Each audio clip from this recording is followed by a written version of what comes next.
Mr. Bowser, if you want to start, you can. Thank you, Sal. At this time, the meeting will come to order. Diana, the sunshine laws, please.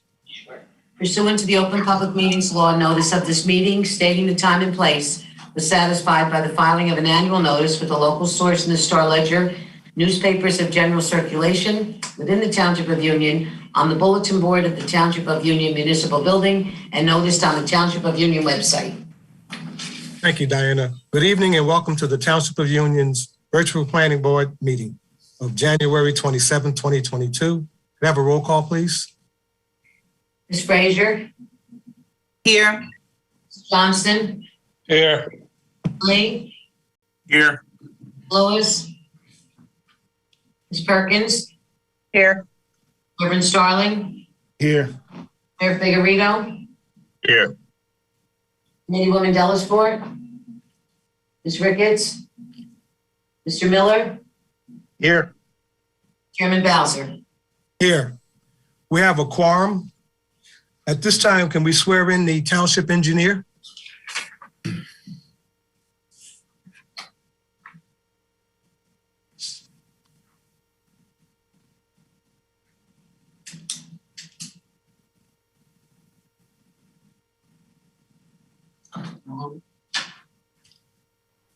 Let's see. We lost Mr. Muhammad. Mohammed, are you there? Yes, I'm here. Okay, we need you to. Did you need me to swear him in? Yes, Yeah. I'm sorry. I'd have Yes. to look in my records for as many times as I've done this. I think I know it by memory by now, but I guess I have to look it up if anyone has a copy of it. Oh, I don't. Yeah.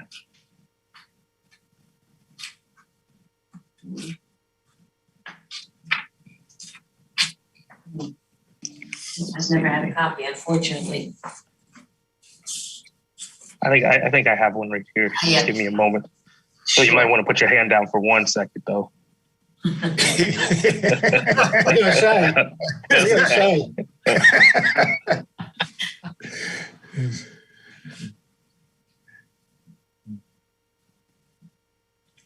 Let's see, it's right.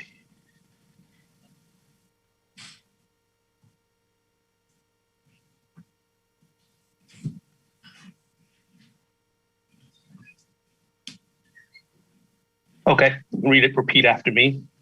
Sure. All right, now you can raise your hand. Repeat after me. I Hi, state your name.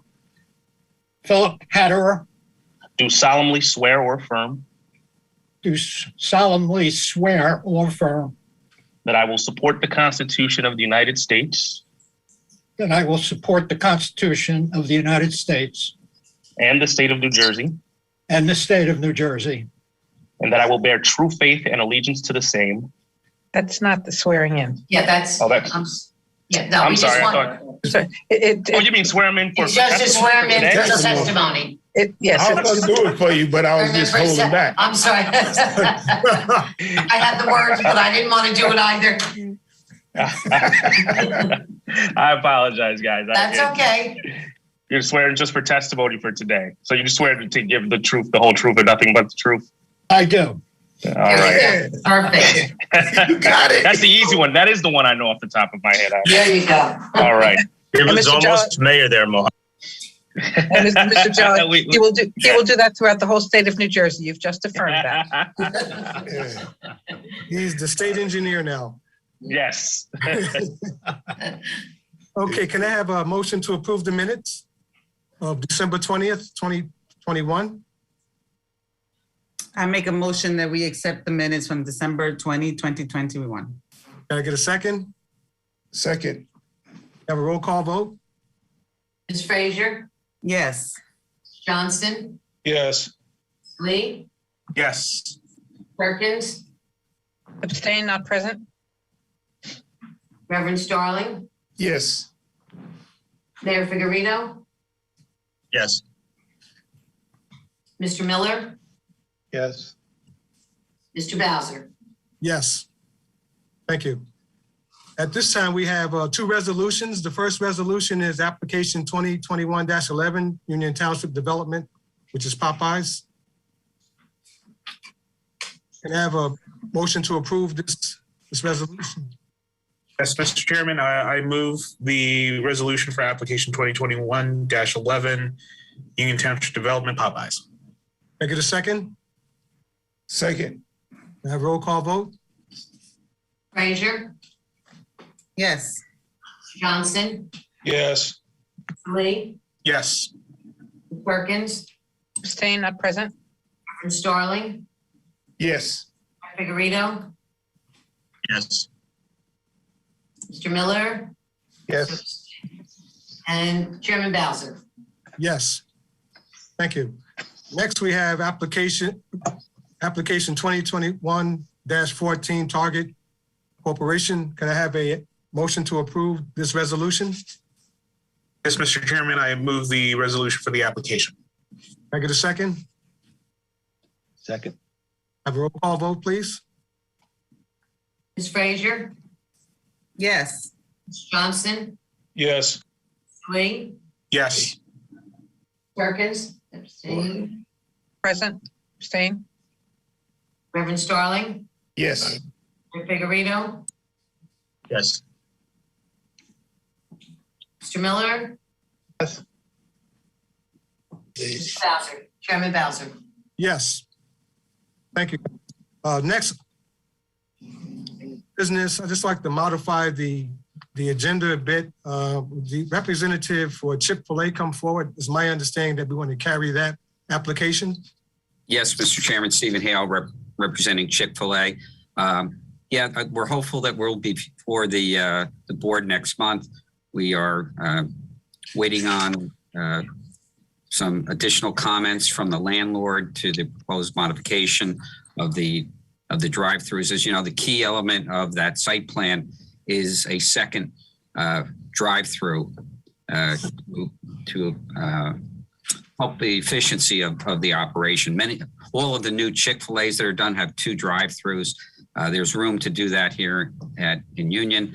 We're just waiting again for comments from the landlord. And being that Phil's firm, Colliers, is conflicted out, Harbor Consultants are the consulting engineer or the reviewing engineers, and we're waiting for some comments from them too. So we are going to re-notify because this has been carried several times.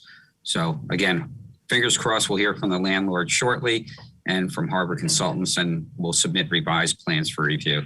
So we appreciate the patience of the board, but we do want to get this moving. And again, fingers crossed to be in front of you in February.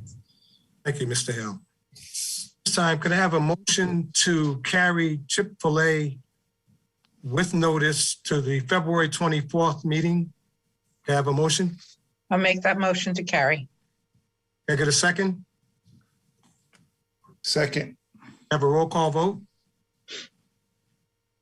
Frazier, Yes. Johnson, Yes. Lee, Yes. Ms. Perkins, Yes. Reverend Starling, Yes. Mayor Figurito, Yes. Mr. Miller, Yes. Chairman Bowser. Yes. Thank you. At this time, will the representative for application for Escalon Car Wash please come forward? Again, you're stuck with me. I think you're stuck with me all night there, Mr. Chairman. But again, always a pleasure to be before the board. And Phil did a great job explaining this application. We're here for a site plan waiver. The proposed changes do not in any way create any variances. There are some non-conforming conditions. The car wash is a permitted use in the zone. And this is essentially modernizing the facility. And I think I'm looking around for Brad. I see him there. And I thought that we could have him just briefly explain.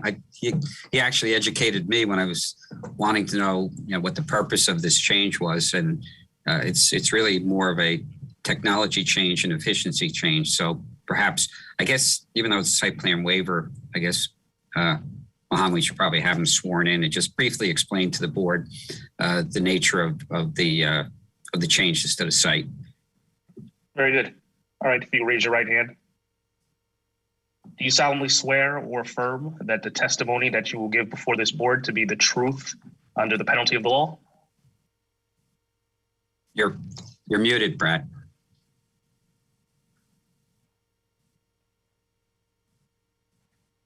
I do. Okay, good. So if you could briefly explain, you've now purchased the facility and are operating it now. And I will say that he also services the township and the police vehicles in Union here. So just briefly explain to the board the nature. I know that Mark is here to explain a little bit about the site plan. Tell a little bit about the modernization and the need for modernizing this car wash. Well, first of all, thank you all for taking the time to listen to me tonight. I really appreciate the opportunity to talk to you. The car wash in Union has been there for just around 25 years. And, for the last 50 years, there's been a modernization of the car wash industry, from basically going from washing your own car at home to seeking professional car washes such as this. So, and a variety of formats. One is, obviously standing there and with the hose in a tunnel, getting yourself all wet, to something like ours where a conveyor mechanism pulls a car through the wash. And it's the site that we have there is a fairly large and fairly high volume car wash, where we do both the interior of the car and the exterior of the car. One of the things that the driver, from a health and safety perspective, which is, for us, one of our, if not the number one worries that we have, is that the automotive industry hasn't been cooperating with the car wash industry, in that in order for a car to go through one of these conveyors, it has to be in neutral. It's pretty simple. And what's happened now is the safety features of the more modern automobiles require a fair amount of gymnastics in order to get themselves in the neutral. And in many cases, you can't put the car into neutral unless somebody's sitting in the seat. And it's gotten to the point now where I think as much as a third of the cars that are manufactured today require or don't allow for the car to move in a neutral position with the engine off and without a passenger in the seat, which obviously creates a tremendous amount of health and safety issues. So you can spoof the system by leaving the car turned on, pushing the car into neutral, fastening the seatbelt across the seat, but there's a tremendous amount of risk of when a driver gets in the car to take it off, or that the car slips itself into gear while it's in the middle of the tunnel and creates an accident, harming a person, another car, or some of the tunnel equipment itself.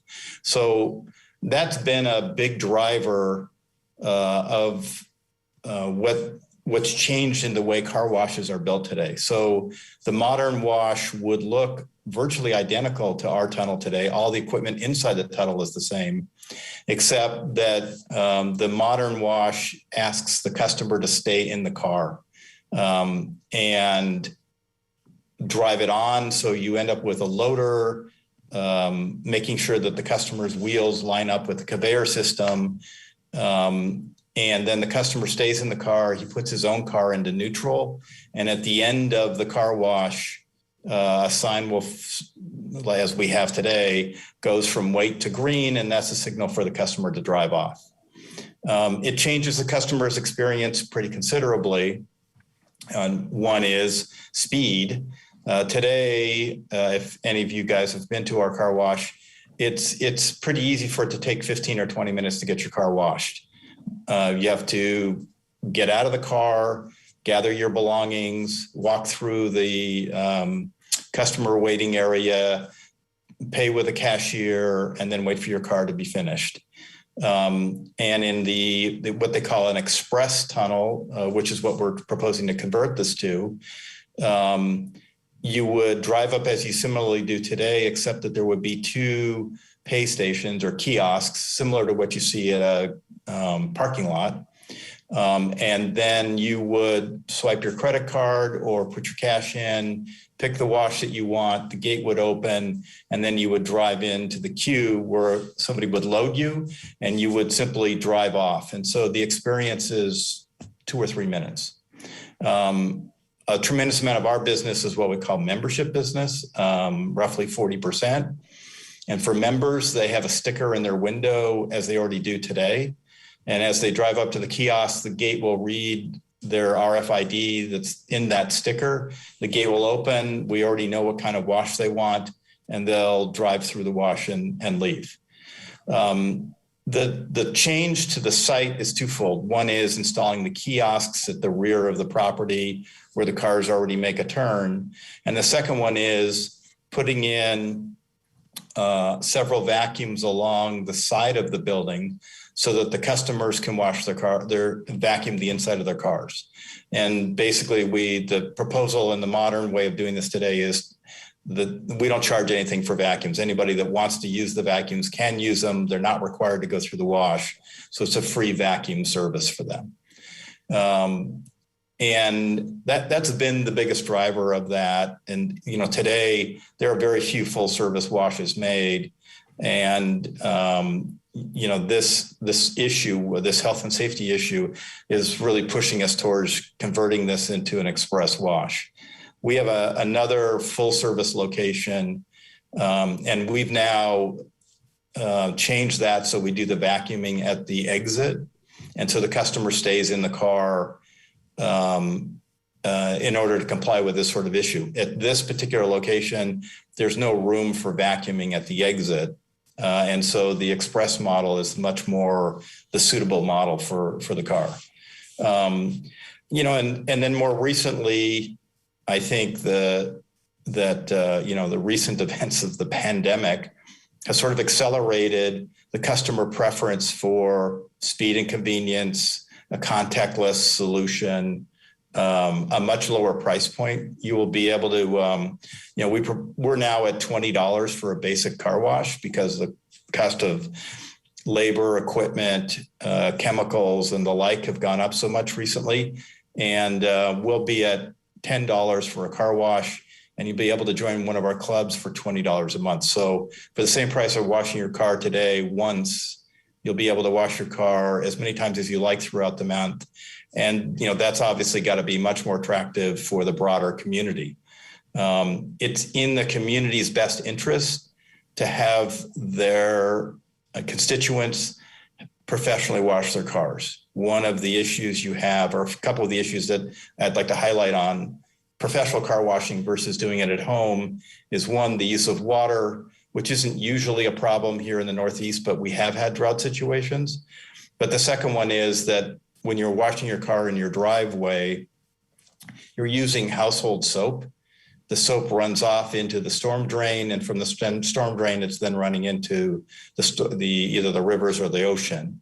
With us, we're using chemicals that are all created specifically for car washing, and all of our water is recycled and nothing goes into the storm drain. So it either goes into the sewage system for treatment by the public utility, or it's recycled, which means that we're using roughly 18 to 25 gallons of water per car at each of our sites, versus the person who washes their car at home typically leaves the hose on while they're doing it and can wash upwards of 100 gallons in a single car wash. So there's an environmental aspect to this.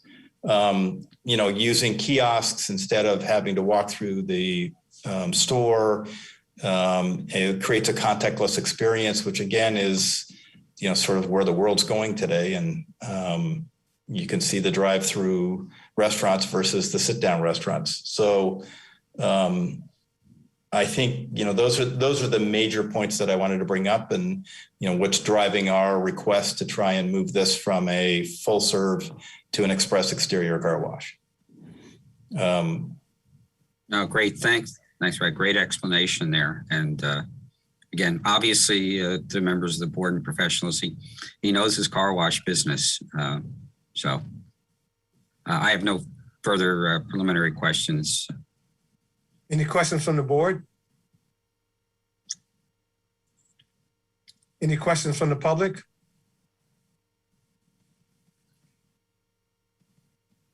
There's no hands up, Chairman. Okay, let's move on. Mr. Chairman, I do have Mark Whitaker from, who prepared the concept plan. If the board would like to briefly see the layout, is that? Yes. Okay, great. let's do that. And why don't we have, Mr. Whitaker sworn? Excellent. Please raise your right hand. Do you solemnly swear or affirm that the testimony that you are about to give before this body will be the truth, the whole truth, under the penalty of the law? I do. Okay. And Mr. Whitaker, I believe you've been before this board, but you're a professional engineer. The state Yes, of I am.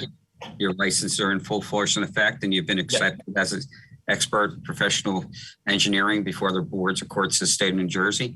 That is correct. Great. Mr. Chairman, need more qualifications, or is that sufficient? Board stipulates. Great. Thank you, Mr. Chairman. All right, Mark, if you could just briefly take the board through. Do you want me to share my screen? Yeah, maybe just, if you could put it up there and then. Yeah, I have it up. See it. And Brad, great job. Thank you. Thank you. Let me know if everyone can see that. Can everybody see that? Yes, Yes. sir.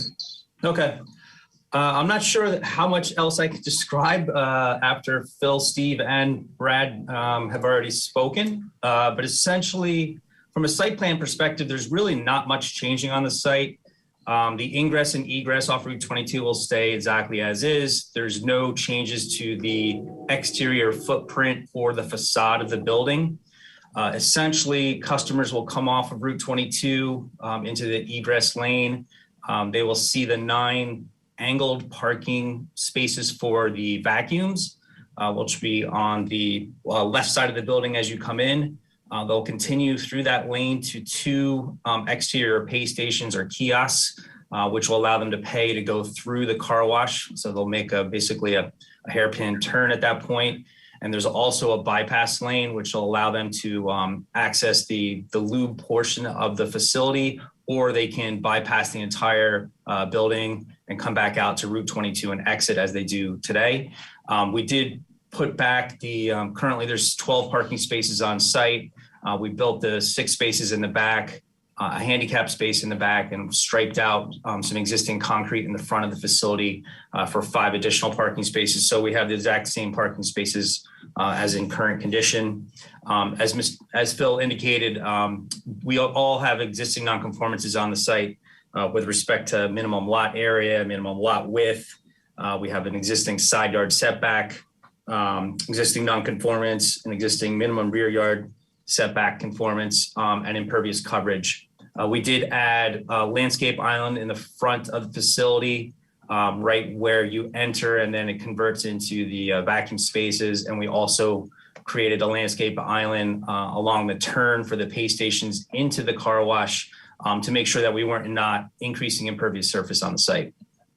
And that's essentially all the changes that we're proposing as far as the site layout. Thank you, Mr. Whitaker. Any questions from the board? Any questions from the public?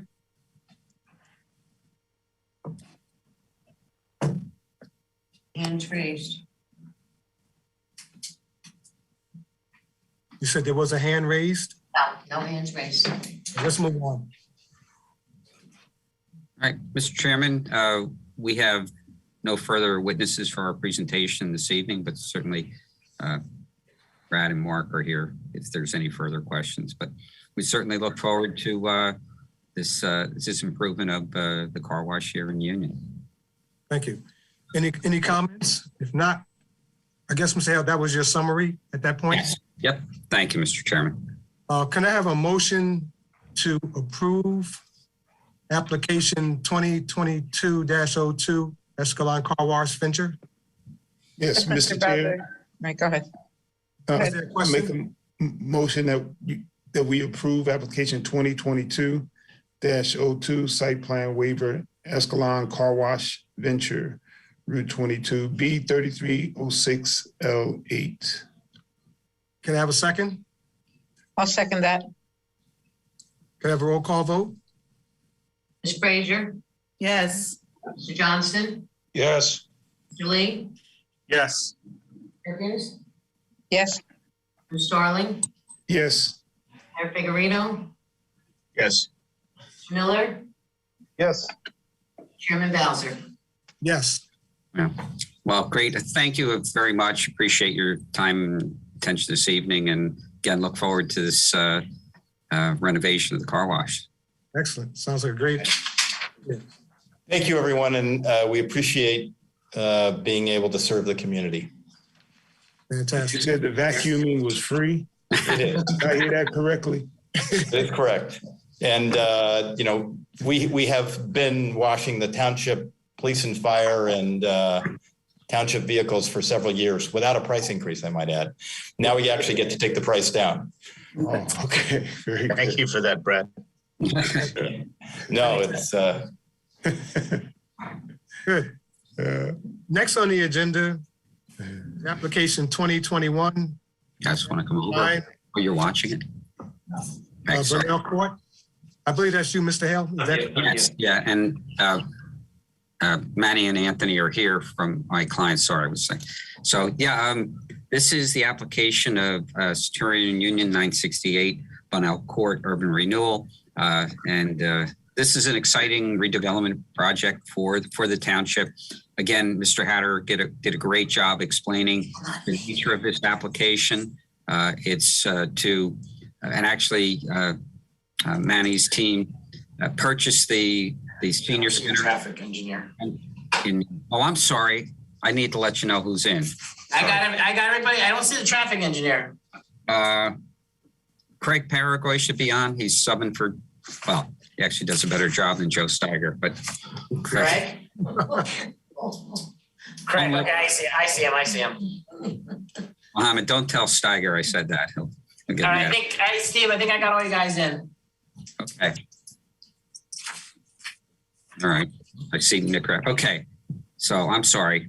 So again, going back, this is the property senior center, former senior center property has been acquired by Centurion, and look forward to the continued redevelopment of this area in downtown Union. As Mr. Hatter explained, this is a redevelopment area.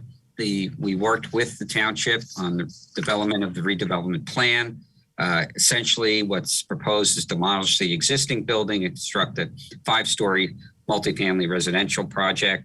It's 85 units, but also a key component of this is a parking garage that will provide both public parking and parking for the occupants of the building. There's obviously going to be new sidewalks, curbing, stormwater management, lighting, landscaping, and the like. We've had an opportunity to review this project extensively with Township and with Phil and the Collier's crew.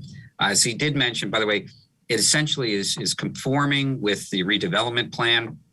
There's a few minor variances that are associated technically or deviations because it's a redevelopment plan. One that was being sought was the aisle width, and Mr. Hatter was kind enough to give us a heads up. We were seeking 22 feet rather than required 24 feet. We made a revision to the plan, and so now we do comply with that requirement. The two deviations are extremely minor, and I think it's probably maybe just a little mathematical tweaking, but the required minimum lot area is 55,000 square feet. We have 54,572 square feet, so we're just slightly off that. And then the minimum lot width, the required is 300 feet. We have 299.93 feet. So again, it's both of these are de minimis, and it's certainly, as you'll hear from, and I see him on the screen, our professional planner, Nick Graviano, that it certainly is consistent with the redevelopment plan. So that's an overview of the application. Again, we appreciate Mr. Hatter and the Collier crew, Joe and Butch, giving us detailed comments. We don't have any problem complying with any of those. Oh, yeah. So, by the way, we're south. I hear that we have our engineer. I see Lori's on, but we also need Daryl Alvarez, if he could be let in. Okay, 1 second. All right. Thanks, Steve. Wasn't on your list, Steve. I'm sorry. Oh, I had Lori, but not You Darryl. probably had me on twice. Yeah, You are on twice, Lori. Should be in a second. you got it.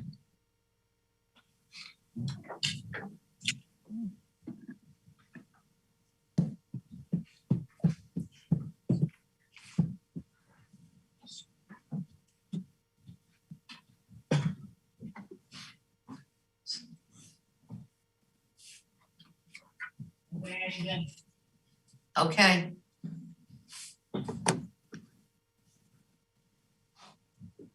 He's there, Steve. Where?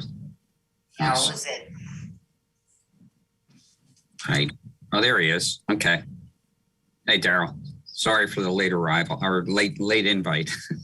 So, all right. So again, what I'd like to do first is call upon Darryl Alvarez. As you probably know from previous appearances before this board, Darryl probably has almost as many degrees as Nick Graviano, but he's a professional registered architect, professional engineer, and professional planner. In tonight's role, he's going to be talking about both the engineering and the architectural aspects of this project. So, Mr. Jala, if I could please request having Mr. Alvarez sworn in. Absolutely. Mr. Alvarez, if you could raise your right hand. Do you solemnly swear or affirm that the testimony that you will give before this body shall be the truth and nothing but the truth under the penalty of perjury? Yes, I do. Okay. And Mr. Alvarez, if you could briefly, I know you've testified, but I know we have some new board members. If you could briefly provide the board with your credentials, area licenses you hold, the area of expertise. And again, I know you've been accepted by this board as a professional architect, engineer, and also planner. I did my undergraduate work at the University of Vermont. I did my master's at NGIT in engineering. I'm a licensed professional engineer. I'm a registered architect. I've been an engineer for approximately 35, 40 years, an architect for approximately 30 years. My licenses are current and active, and I've been through numerous municipalities providing expert testimony. Board stipulates. No problem. All right, I would offer Mr. Alvarez as a professional in the area of both engineering and architecture. Board stipulates. Great. Thank you, Chairman Bowser. All right, as I've indicated, Mr. Alvarez, if you could take the board through the existing conditions at the site, and then if we could focus first on the engineering, the site plan aspects, and then we can move on to the floor plans and elevations. Okay. Lori, can you put on up the survey, please? Yeah. Okay. What we have in front of us here now is the existing survey of the property as it stands today, with the existing building in the lower left-hand corner, abutting Johnson Place and Bonnell. And then adjacent to that is a large paved existing parking lot. We are looking to demolish everything on site and reconstruct a 5-story apartment with going to have 2 levels of parking and 3 levels of residential space on it. All that will be facing Bonnell.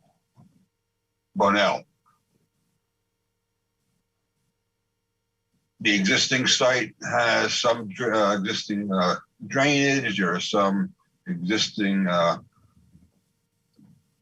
utilities through the site, but we're planning on installing all new utilities, and everything is new on the job. Laura, if you can go to the site plan.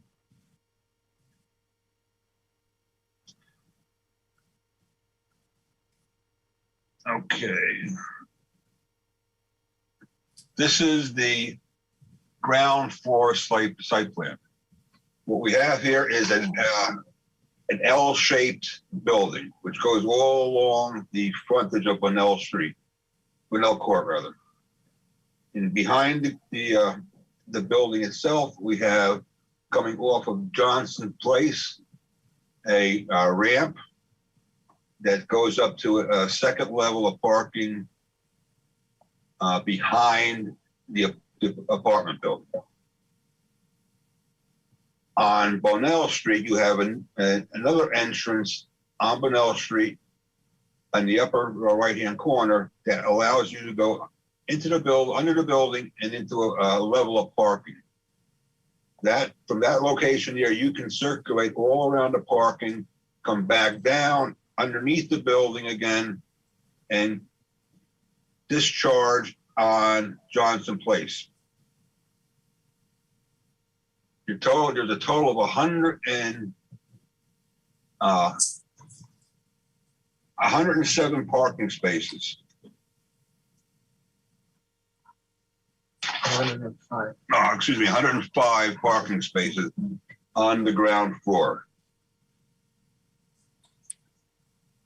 Also on the ground floor is at the corner of at the knee of the building is your main entrance. We have a entrance, a lobby, a lounge area, mail room, stairs, elevators, a couple of offices, a maintenance room, and a fire sprinkler room. There is a stair, an open stair that goes up to the second floor, but we'll get to that later. The rest, that portion of the building is dedicated to the residential portion. That's the way you get into the residential portion and exit the residential portion as the main lobby. All the parking on this level here now is considered public parking. So there really is no direct connection between the public parking and the residential lobby. You would have to come out from the parking area, walk down the block, and come through the front door to get into the residential area. So the public area is essentially separated from the residential portion of the building. And you can go up to the second floor, Lori. The second floor has basically the same configuration, but now that you have this is all residential parking. You would come up the ramp, you would be able to drive around that deck, drive underneath the building to have accessible residential parking on both sides. And when you want to leave, you come back down the ramp and discharge onto Johnson Place. This floor also, you have the same thing in the knee of the building, a residential lobby space, a fitness room, a lounge, a coffee bar, your stairs, your elevators. You have an open mezzanine down to the level below. But this section here now, this portion of the building, you're able to park on this building, on this level, and access the lobby. So there's a direct connection from the parking into the lobby space for the residents. Again, on this plan, you have two means of egress. You have one on three stair towers, one at the knee, and then one at each end of the building, which will give you a proper discharge out to the street. If you go back again, Lori, to the previous ground floor one. On the ground floor, we also have in the upper right-hand corner our trash room. The trash room is located where we can collect all. There's a trash chute that drops down into that trash room, where it will be stored, and then at certain intervals, it will be rolled out the back door, out the front, and where that's to a garbage truck that will be there to pick up the garbage directly. Other things on the first floor here that's of interest, we are proposing to provide a dog run on the upper side of the building between the concrete parking garage structure and the property line. That dog run will be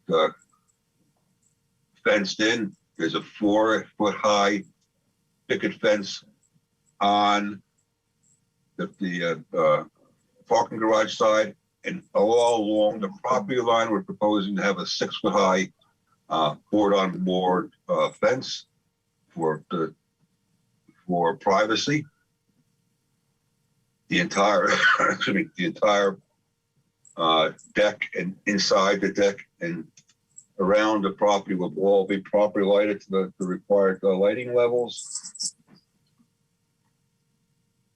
We're providing a stormwater management system, which is going to consist of a number of buried pipes to retain the water, which is going to be retained, and then we're going to discharge it at a controlled rate through an outflow structure, which will be discharged out to Bonell Court into the existing curb inlet that is currently receiving the water from the property now. Let's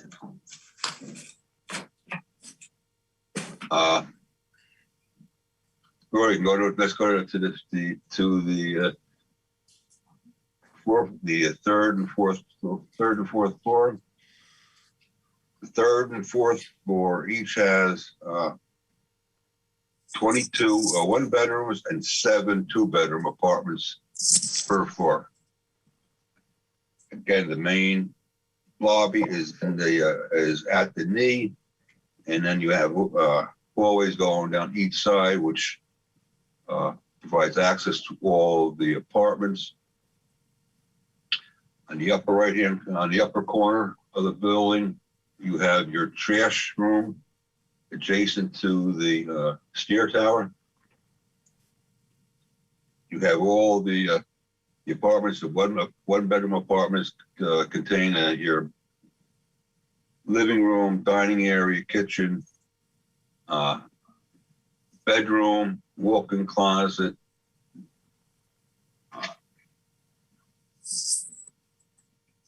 Hold on for a second, please.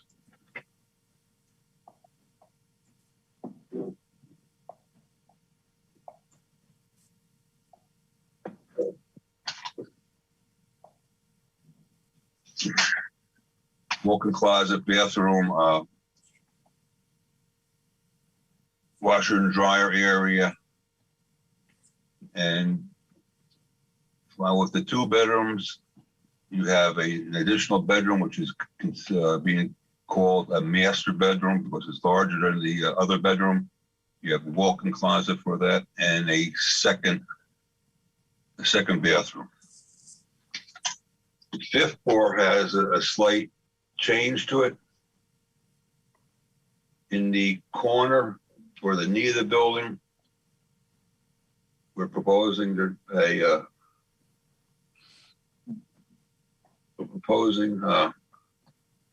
this what we're calling a club room, which is a lounge type of an environment. That lounge area is going to open up onto a terrace, which will be outside. You have some additional amenity space adjacent to the elevators, but with those changes only, there's a difference between the third, fourth, and the 5th. So they're basically all the same configuration and layout. If you look at the elevation, we go back to the rendering.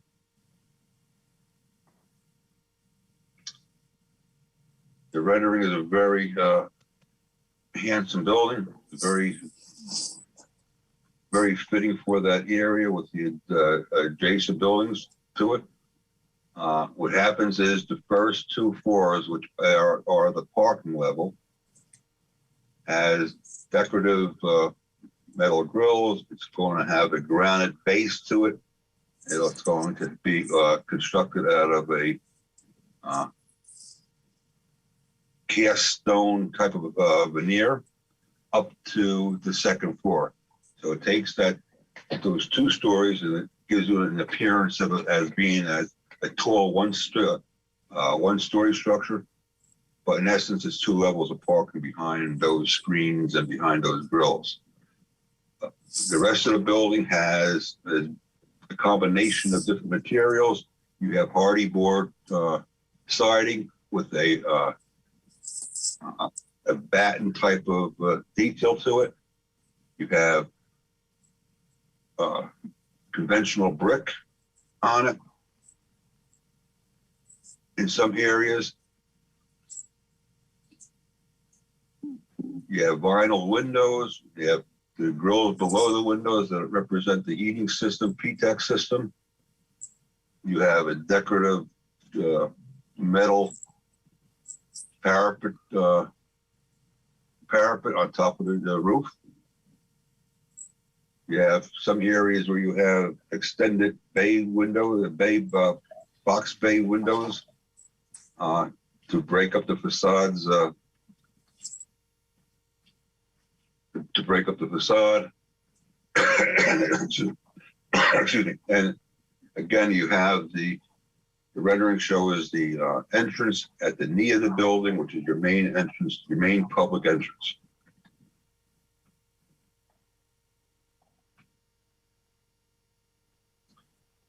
Okay, Steve, I think that's basically, do you have any questions?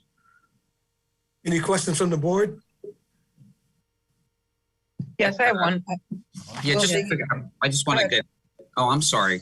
I just want to confirm that you've read the letter from August 23rd, 2021 from Colliers, and assume you have no problem complying with any of the terms and conditions. I know there's some minor items in there with respect to just some technical items, but any problem complying with any of those terms and conditions? No, there is not. And I know you've worked extensively with Phil and the Colliers crew. So I apologize, Jane, just wanted to confirm that. Yes. No problem. No problem at all. Thank you. I have a question. Will the rendering is obviously just that. Will the actual construction and colors be matching and coordinated with the existing Centurion building that's 40 feet away? We're not going to try to match the existing buildings.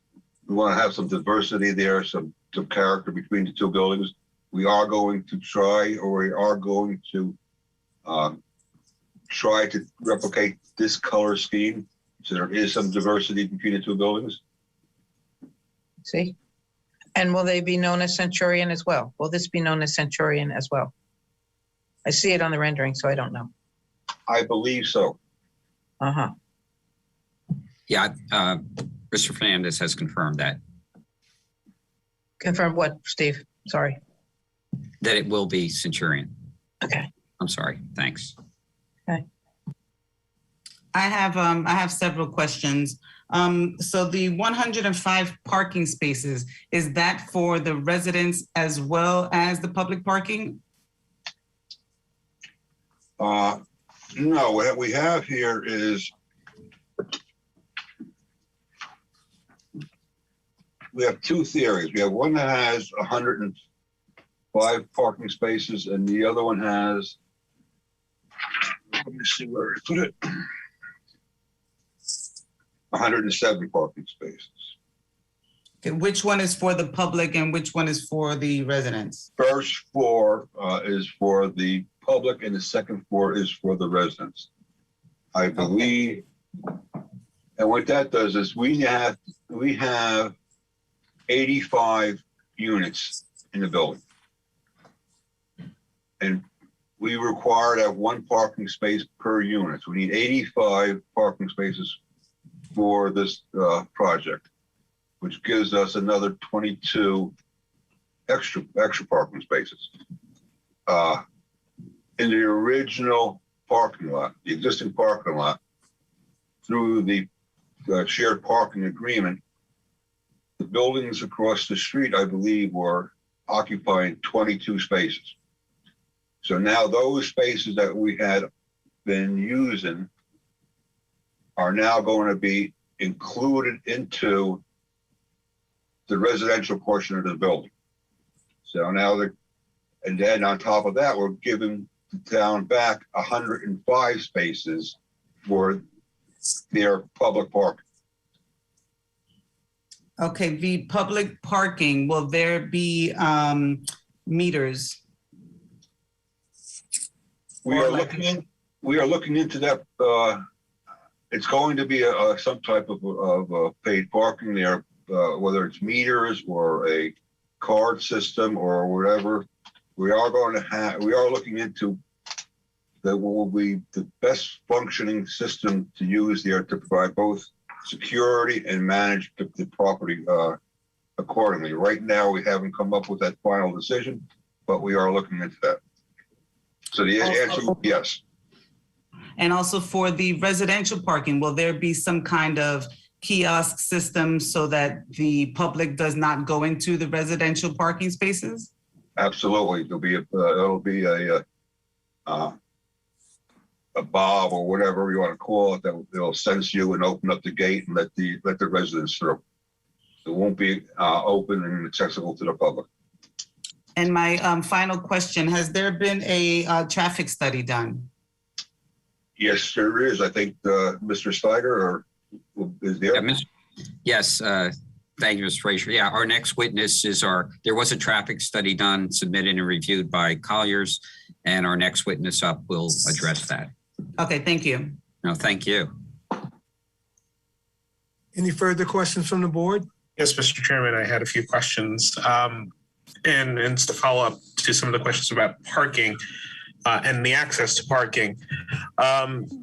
Going back to the site plan, it appears the way Mr. Alvarez, of how you describe of how a car would go in and out for public parking on the ground floor would be that they would have to head into the entrance from Bonnell Court and then park whatever they need to park and then exit out of the exit that leads into Johnson Place. That's correct?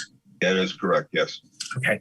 My first question lies within, are there any deterrents built into place primarily at the entrance for Bonnell Court and the entrance for Johnson Place to discourage the public from utilizing the Bonnell entrance as an exit and the Johnson Place as an entrance?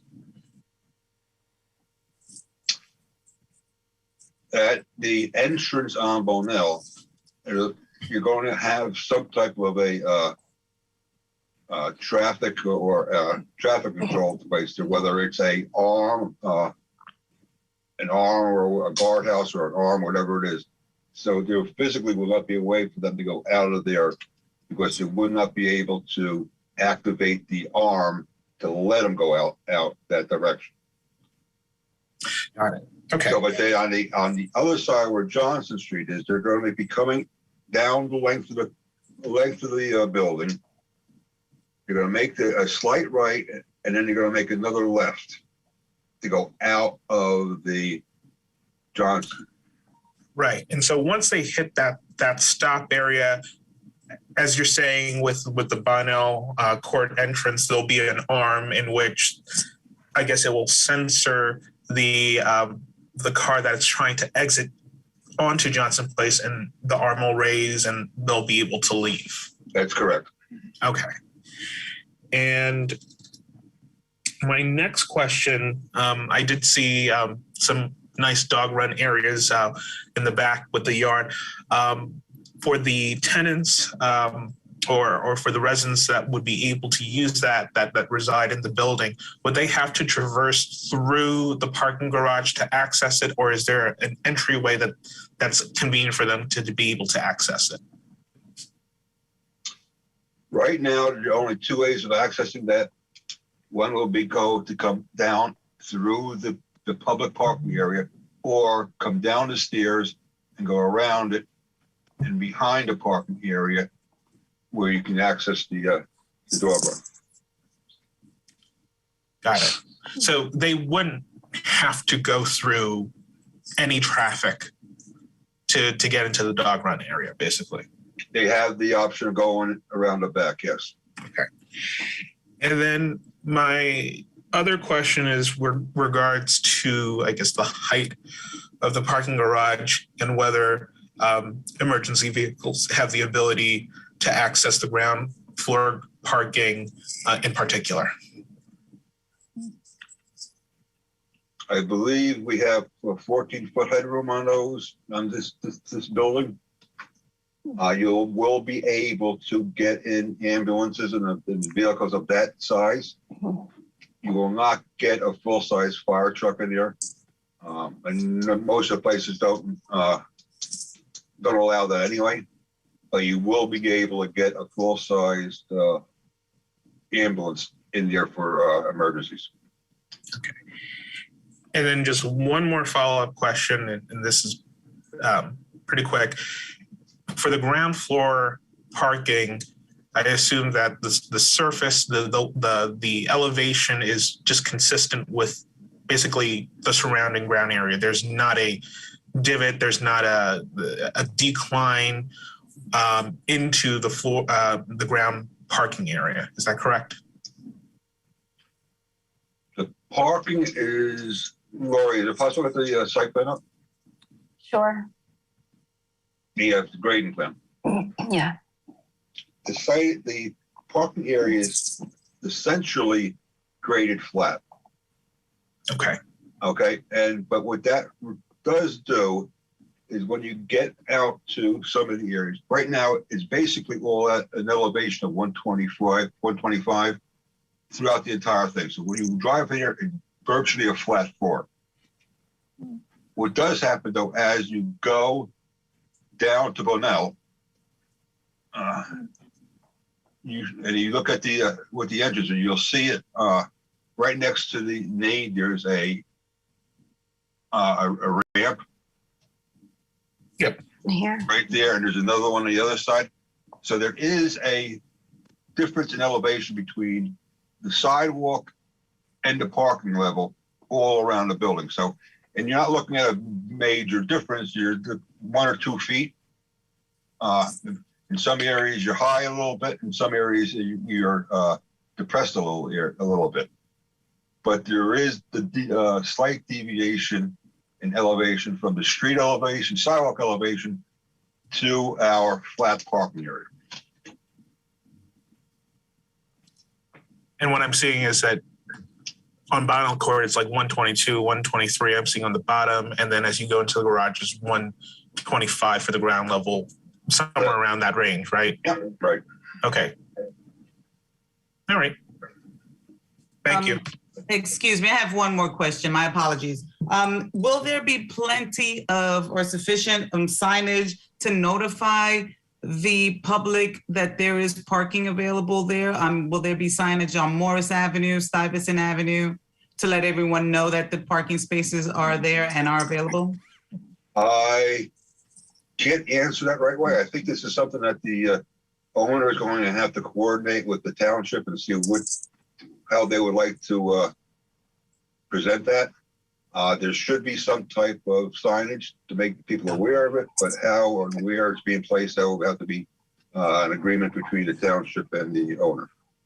I think I can help answer that question, Patty. Okay. Right now, the town has an extensive wayfinding sign program throughout the downtown. We would probably have to make some adjustment in the existing wayfinding signage to make sure the public looking to park are able to find this new public parking space. So yes, that would be something that the town and the developer would work out together. Thank you. Any further questions from the board? Yes, Mr. Chairman, I have a question. Is there any will there be any, or can we ask to have some sort of emergency communication process or emergency phone in that public area or even in the residence area, should there be an emergency? If someone is accosted, if someone falls. I agree with you 100%. There should be some type of notification system. Yes. That is, again, something that the owner and the town are going to have to decide on how they want to do it, because who gets notified, where does it go to get notified? Yes. So that has to be an agreement with the either the police, the town, and the owner. I see. All right, well, that'll be this is on the record, so thank you for that. Yeah, and also some kind of security system, cameras, and enough lighting to make sure that that public parking area is safe. There'll be more than that. There'll be adequate lighting throughout the parking area. There will be cameras and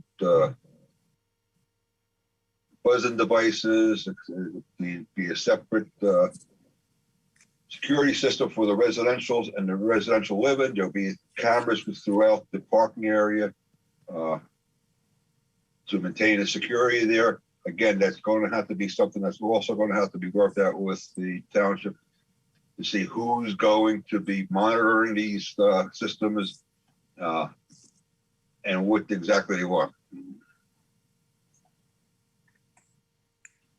And will there be any kind of security officer in any of those parking areas? The initial attention right now, assumption is that no, you're not going to have a man guard there or walking around. The area is going to be open to the public. There's going to be control devices to restrict or control the people coming in and out of that garage. There will be monitors that will and cameras that will oversee everything, but we don't know exactly what the township wants as far as providing security or monitoring and patrolling this garage. It's a public garage. It's open for everybody. It's open up 24 hours a day. So that's something up for further discussion. Thank you, Mr. Alvarez.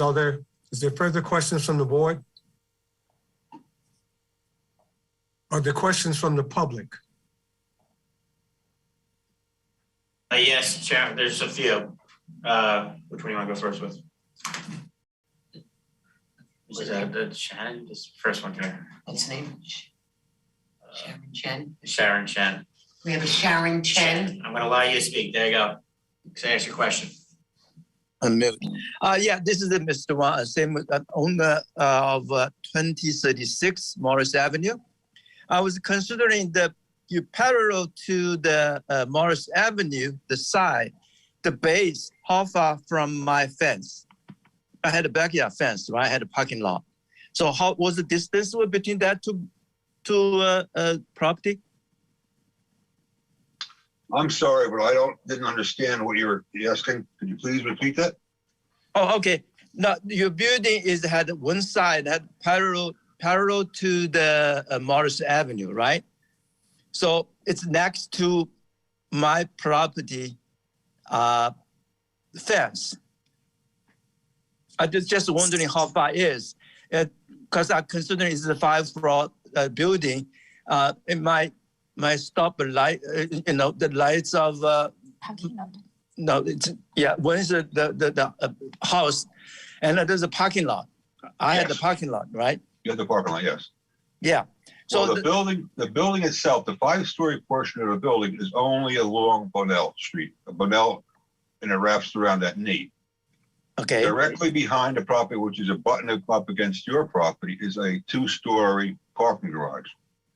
Okay. Which is relatively low because it's on grade and you have one level of parking with no roof on it. So you have a 14-foot or 15-foot high second level of parking, and then a 42-inch Okay. wall around it, and that's the height of that area that's adjacent to your property. So as far as restriction and interfering with any natural light or anything like that, it's minimal in your case. Okay. So it's approximately like how far from my fence baseline, like the distance of the base of your foundation. the foundation base. I'm just concerned with the space between my property and yours. Okay, what lot are you? You're the Joe's place. I think I can help you here a little bit. Okay. Mr. Chen owns the property, the apartments that adjoin what is now our current public parking lot.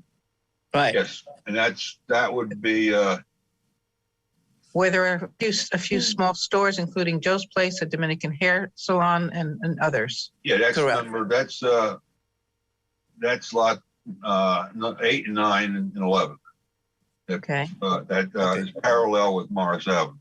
And right now, I think what he's expressing, if I understand you correctly, Mr. Chen, is that there is now simply a fence, in which the pavement reaches to the fence. There's just a simple fence. And then he has a parking lot for his tenants, as do the stores have small parking for their employees. Right. And I believe he's trying to establish clarity. If you are saying that there's a 28-foot height, was it 14 or 28? So you said 2 stories, 14 plus 42 inches. And he's concerned, if I read you correctly, that there might be light spillage or interference with his tenants or their ability to park. Correct. Thank you. You're welcome. Well, there won't be any. It wouldn't infringe on anybody's ability to park on his site. Of course. For now, where his building is, we have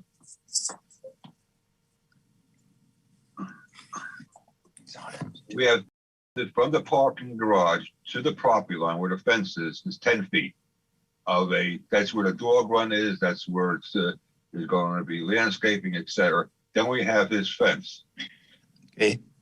Okay. But now from the property line to the building at the shortest location, we have 91 feet from the back of the building to the property line. Okay. The 5-story building is 91 feet from the property line. It then drops down to the 2-level parking garage, which goes all the way up until 10 feet to the parking lot, to the property line. So there really isn't going to be any interference or any segregation of your lighting and your space over there. Okay. I understand you. Yeah. I have another question come up is I'm not know much about the building. Was wondering the gas emit from the parking lot will be easily come out towards my property? The gas, you mean the exhaust? The air. Yeah, air with gas emitted, from pipes of parking cars. Is that will be easily come out towards our properties? Because it might affect my tenants. And also remind you, we had the business there as a long-time business, Joe Places, and this is the restaurant, right? So I'm considering, customer may raise the issues of smell from your parking lot. It's designed as an open parking garage, so there's air freely circulating throughout it, so it keeps the circulating any type of emissions, if whatever there are.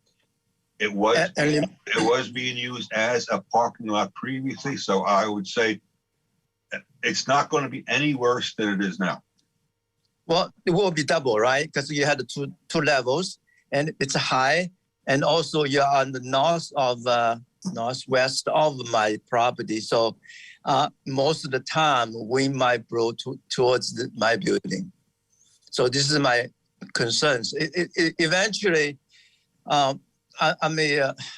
think Jewish places the owner might raise that question as well, and a lot of customers may raise that issues if they get they smell those different uncomfortable smells. So I just want you guys to considering how to properly engineer side how to properly disperse those airs, waste airs. This is my concern.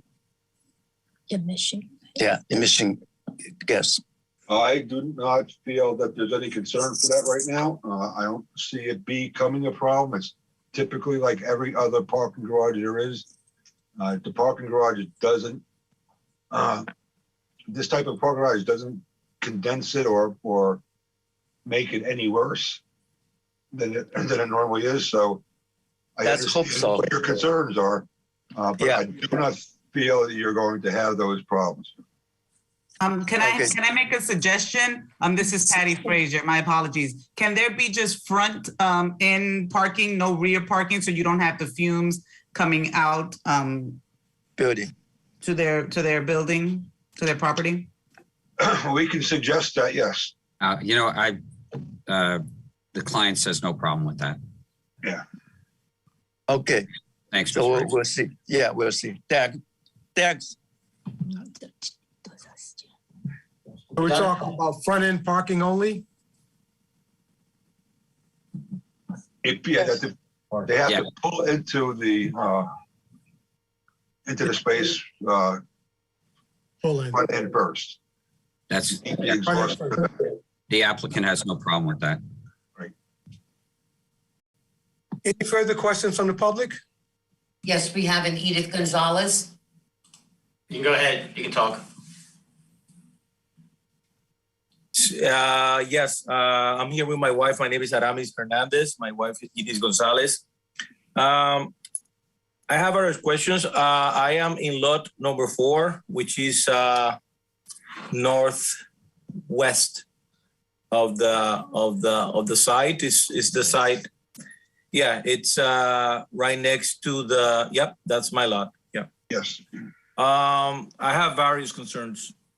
Number one, in terms of right now, the street is from my front yard is approximately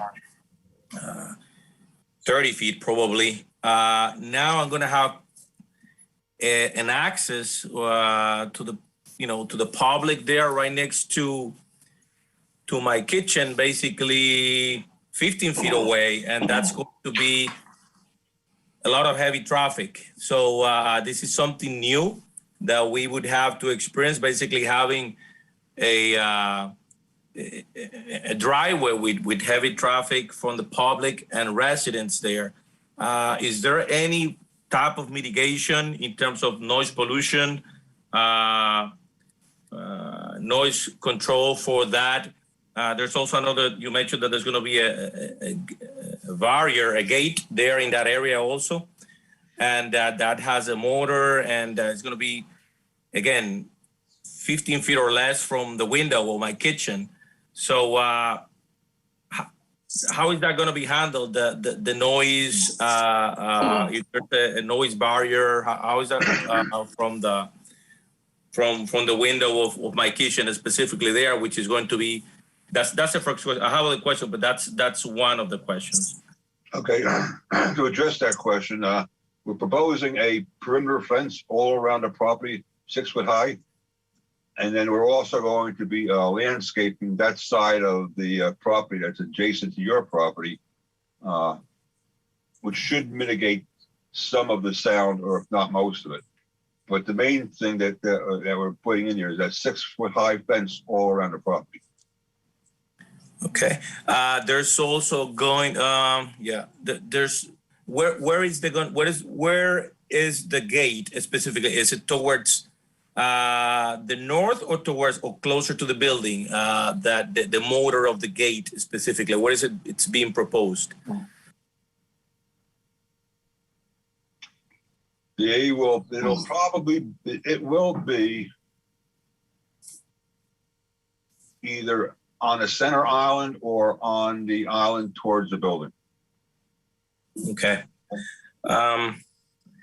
Also, you mentioned that there's going to be quite a bit of lighting and illumination on the back parking lot for security reasons. Yes. So there's going to be, has there been some kind of light pollution study to see how is that going to affect my backyard in terms of the light from the second level of that parking lot, which is going to be directly hitting my backyard? Yes, we have a lighting plan. I don't know if we can pull it up. Can we take a look at that? We had a lighting plan done. We're required to get certain levels of lighting on the parking lot and inside the parking lot. What we do is control the spillage of the light over adjacent properties by using shields on the light fixtures themselves, which mitigates any light going onto your property from our light source. So that's how we are going to control that and prevent it from happening. Some lighting plans that I've seen in the past, they have like a radius, basically, where it shows the amount of lumens, how far they go out. Do you have something like that for this particular case? This is a more refined design, which it gives you actual point values for it, rather than giving you a circular or a round type of foot candle volume or foot candle amount. This analysis that was done here is more extensive and better because it gives you actual point values. Can you go over? Could you blow up this light plan so we can see what the values are at the property line?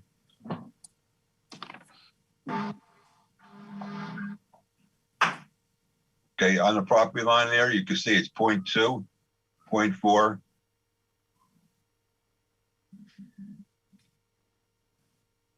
Okay. Converse, and then if you look inside the garage itself, you're getting numbers like around the exit and that, you're getting numbers up into the 10s, the 16s, et cetera. And as you go back into the body, it drops down to 6. But now on your property, right up to where, if you move down a little bit, we're right at the fence line, we're at 0.4. So it's substantially less than there. And actually that volume of light, we can fine tune that by putting in some more shields on the lights themselves. So we can control the spillage onto your property. Yeah, that would be desirable. Also, now can we go back to the traffic, to the flow pattern on Johnson Place, real quick? Okay. That entrance from Johnson Place, would that have traffic going in and out of that entrance, or how is that going to work? I see two arrows. Yes, I would. It would have traffic coming in and out. Okay. My question is the following, and I guess this could be discussed with the traffic plan. But as it is right now, I get traffic from the traffic light that between Johnson Place and Morris, and sometimes the backup is almost, it doesn't quite get there, almost to my driveway. Sometimes it even gets there, and I have a hard time getting out in the mornings.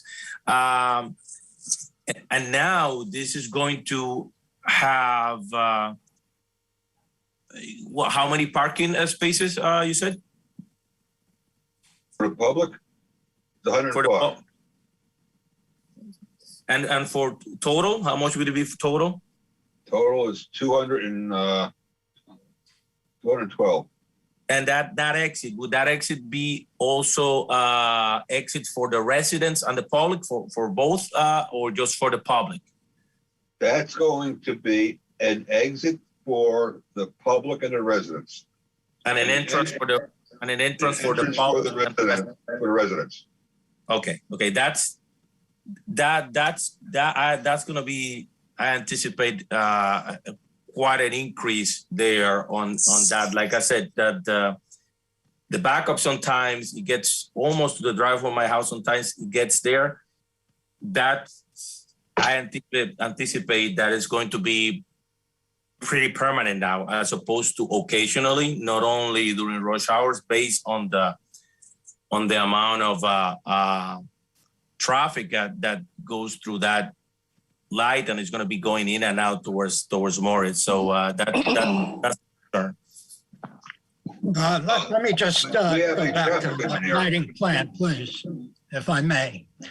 Comment 6.2 in our review letter basically states that there's adequate illumination in all areas of the parking lot and driveways, but more control over light spillage is required at the northern and western end of the development, which borders residential properties. So since the applicant has already agreed to move forward with all of these comments, I think the issue of light spillage will be adequately dealt with. Thank you, Phil. And going back to the traffic thing, we have a traffic engineer who could possibly further expand on this. Do you have anything else? Yeah, when does the construction start? Also noise mitigation during construction, dust mitigation during construction, and when will it end? I can just briefly address. Obviously, we've got to comply with all of the terms and conditions, the ordinances for noise and other factors during the demolition and construction, and that will be obviously strictly enforced by the township. As part of the construction time period, that's going to depend upon the status of approvals. Construction period, more or less, not so much when it starts, just the length of the construction from start to finish, a year, 2 years. 14 to 18 months. It's going to represent 14 to 18 months. Okay. All right. Thank you. No, thank you. Any further questions from the public? Seeing none at this time, Chairman. Well, thank you, Diana. Let's move on, Mr. Hill. Okay.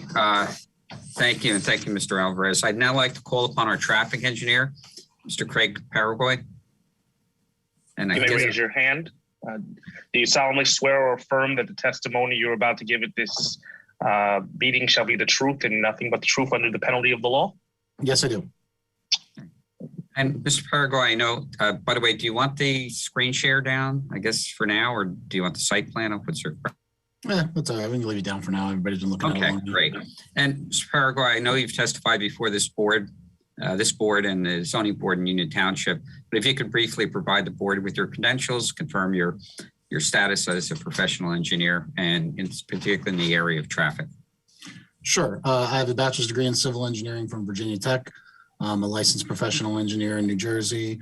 I've been working as a traffic engineer for over 20 years now, and I pretty much appear on a nightly basis in front of boards like this to testify in traffic about traffic engineering, and I've appeared in Union a number of times. Mr. Chairman, I would offer. Great. Thank you, Mr. Chairman. Stipulates, yes. You beat to the punch. Thank you. Okay. So, Mr. Paraguay, there actually was a question before. Just confirm you did, in fact, prepare a traffic study and analysis. And if you could please provide the board and the public with an overview of your findings.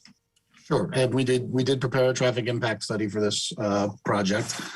I'll give you the highlights of what we did. I won't bore you with too many details, but I can go back and answer any questions if you want. But basically, we started off by taking traffic counts, looking at the busiest time periods of the day. That's the weekday morning and evening peak traffic time periods.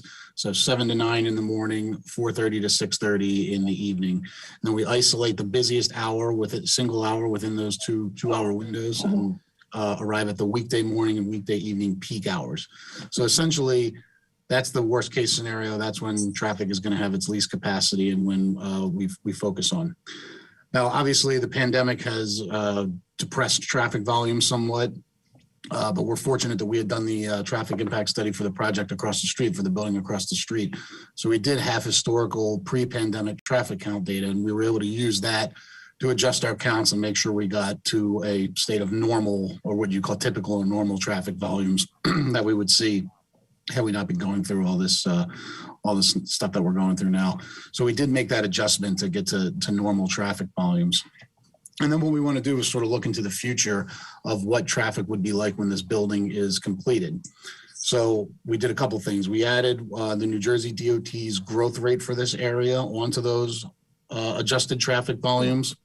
It's a 1% growth rate per year. We added that for 2 years. We also added the traffic from the 2 other Centurion buildings, the one across the street that wasn't fully occupied when we had taken our traffic counts, and the other project on Stuyvesant, that's the Rite Aid location is what we call it. So we added that traffic volume too, to get a pretty good snapshot of what the traffic volumes would be in the future when this building opens. In terms of the traffic generated by this building, we looked at both the public parking and the residential units. For the residential units, we use the Institute of Transportation Engineers, or ITE's, trip generation rates based on the number of units to determine how much traffic will be going in and out of this project. We also took a look at the traffic volumes that are going in and out of the current parking lot, the public parking lot, and prorated those up based on the additional spaces. There's 82, I believe, spaces in there now. We're going up to 105, so we assume that the traffic volumes, although probably not realistic, but we assume that the traffic volumes would increase proportionately with the additional spaces. And we routed that traffic into and out of the site driveways based on the orientation and the circulation that we have. And just to answer the gentleman's question who lives in the house next door, coming out of that driveway, turning right and going towards his property would be 21 exiting trips at most in the morning peak hour. So if you think about that, that's 1 car every 3 minutes. It's a very low volume of traffic. It's certainly not going to add any significant extension to the queue from the traffic signal at Morris Avenue. You probably wouldn't even notice one day to the next with that level of traffic volume. So to assess the conditions with and without this building, we do what's called a capacity analysis, which gives us a level of service, which is related to the amount of delay per vehicle. And we do that for the Bunnell Court intersection with Morris Avenue and with Johnson Place. And we compare what's that level of service with and without this project. And that level of service does not change. There's enough capacity available to handle the traffic generated by this project without moving the needle and creating any substantial impacts or changes to those levels of service. We also did the same analysis at those site driveways, the one on Johnson Place and the one on Bunnell Court. Both of those work at very good levels of service, a B or better. A level of service is graded A through F, A the best, F the worst. We're at a B at that Johnson Place driveway. So the site access works well. The 2 intersections on either side of Bunnell Court work well, and certainly have enough capacity to handle the additional traffic generated by this building. And that's basically the nuts and bolts of what's in our traffic report. I think Daryl covered the on-site circulation pretty well. I think we all have a clear understanding of that, so I won't reiterate all that. But certainly, from a traffic impact perspective, this building will work.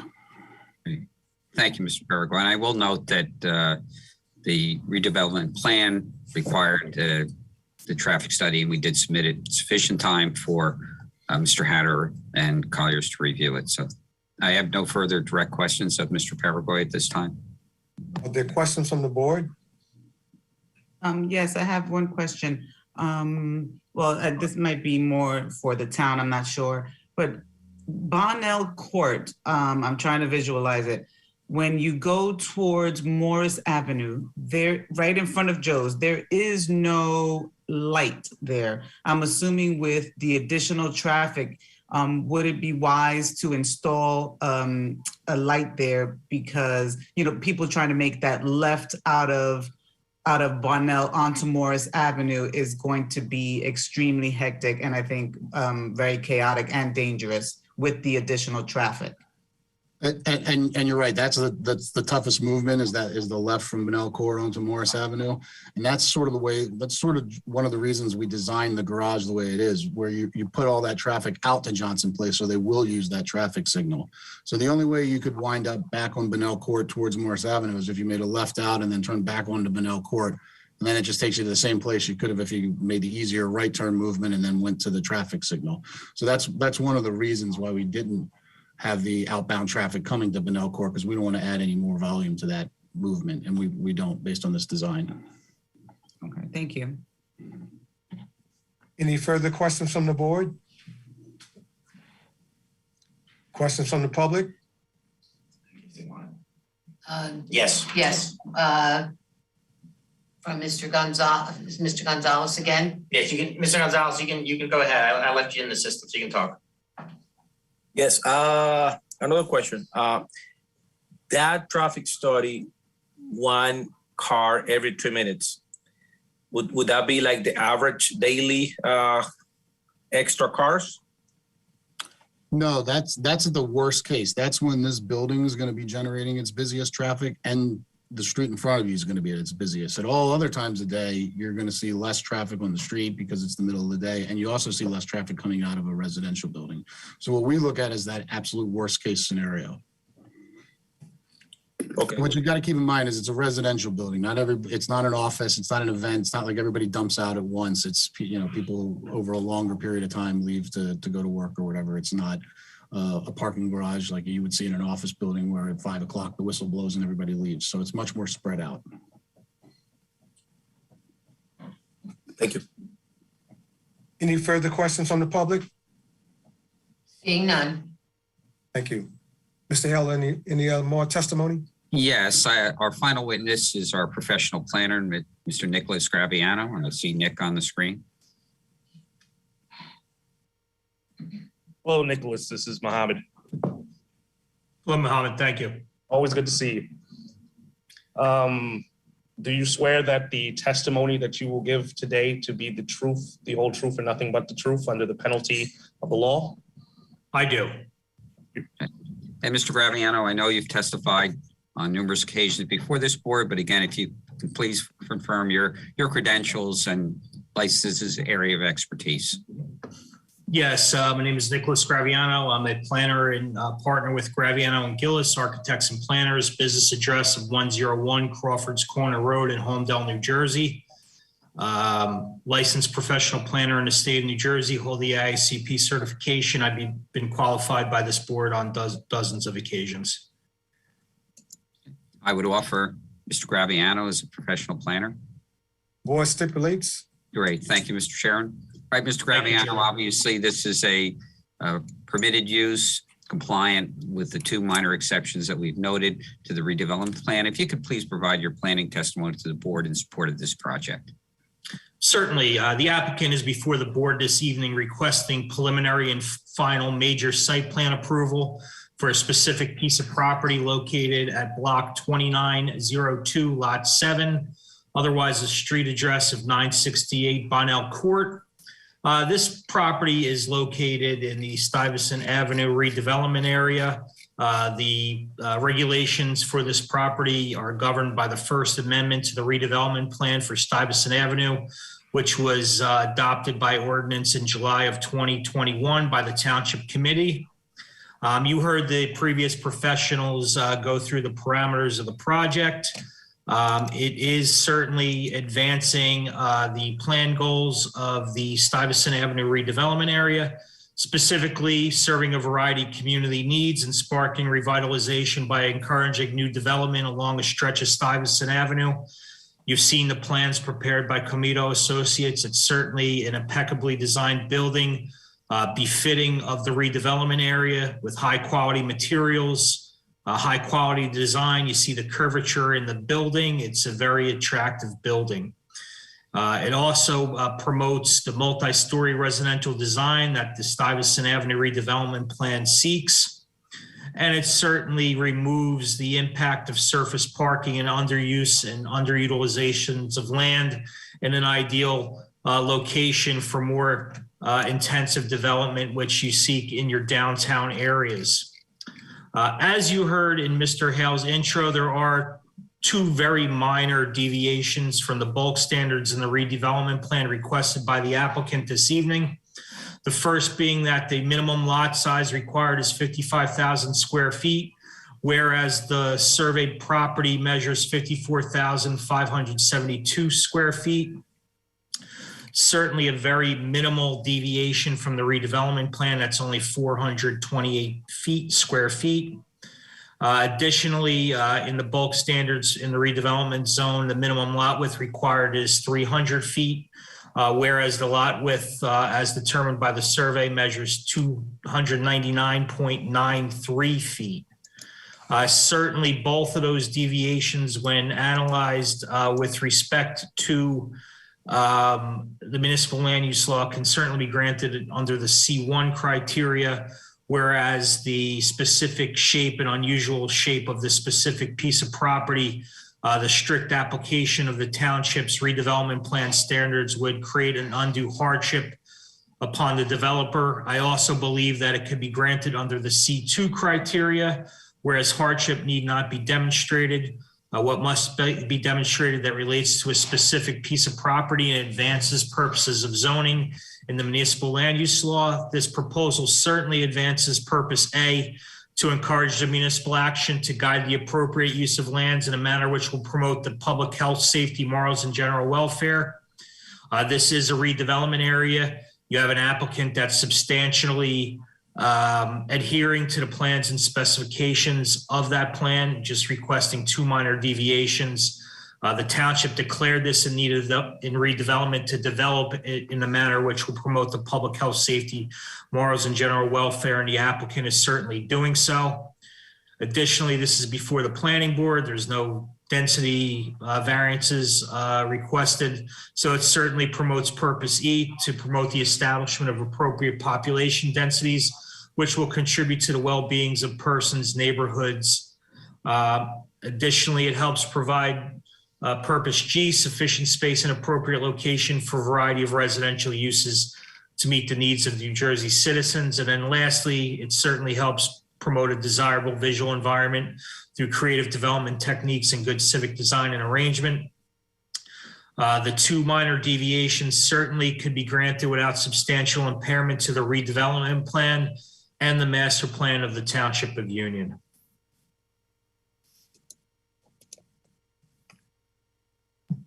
Thank you, Mr. Graviano, and appreciate your review. Mr. Chairman, no further direct questions of Mr. Graviano at this time. Any questions from the board? Questions from the public? Seeing none at this time.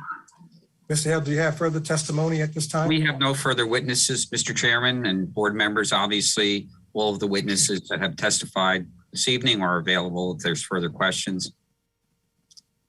Are there any comments? Anything additional you want to add, Mr. Hale?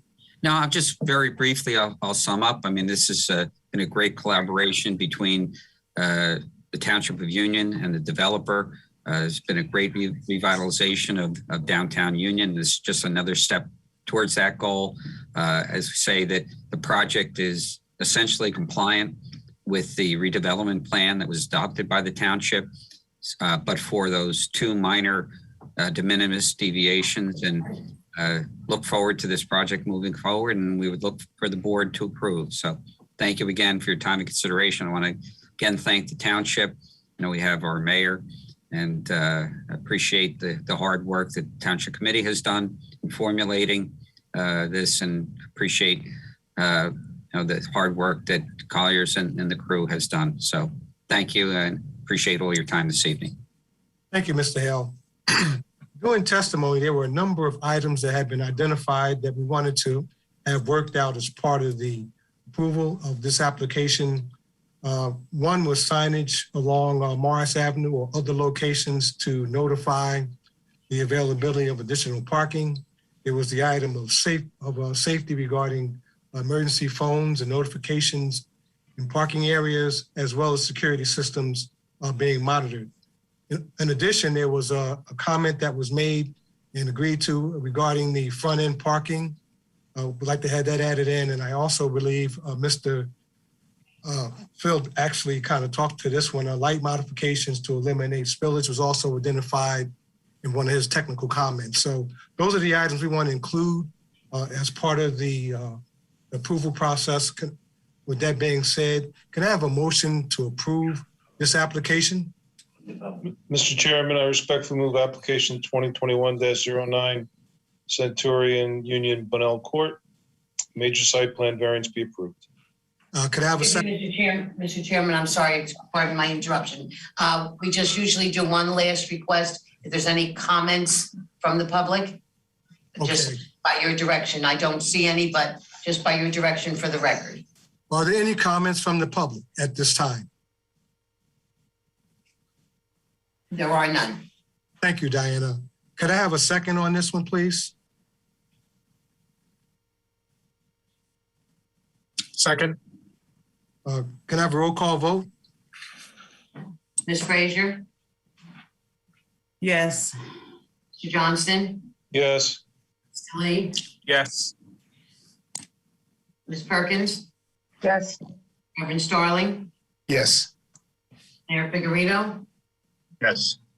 Mr. Miller, Yes. Chairman Bowser. Yes. Thank you very much, Mr. Chairman, board members, public. Appreciate your time this evening. And again, I look forward to this project being commenced soon. Thank you, Mr. Hale. At this time, will the representative for application 2022-01, better known as Ray Katera, come forward? Well, unfortunately, Mr. Chairman, you're stuck with me for a little while longer. So I appreciate your time. And I have to see if my clients are going to stay here and watch the rest of the hearing. I'm kidding. So, this is. Steve, who am I bringing in? Anybody? Let me get my folder on that one. Hold on. You guys are taking it, right? Yeah, I don't have anybody on this one. Gallagher would definitely be one. Oh, Gallagher. Yeah. Change travel probably too, I think. You know what? Maybe we could just take a 30-second break while I let Manny and Anthony out of my office. Let me improve upon that. Let's take a 5-minute break and we all can take that There you break. go. All right. Thank you, Mr. Chair. Thank you. I So we're appreciate gonna it. take a 5-minute break, guys.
No problem.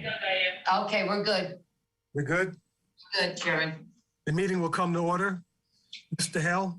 Yes, and again, my sympathies that you're stuck with me again, but great to see everyone and really appreciate your time and efforts in this regard. So this is similar to the last application. And by the way, Mr. Fernandez, Mr. Centurion wanted to thank everyone and appreciate the break there because I had to let him out of the office seeing Anthony.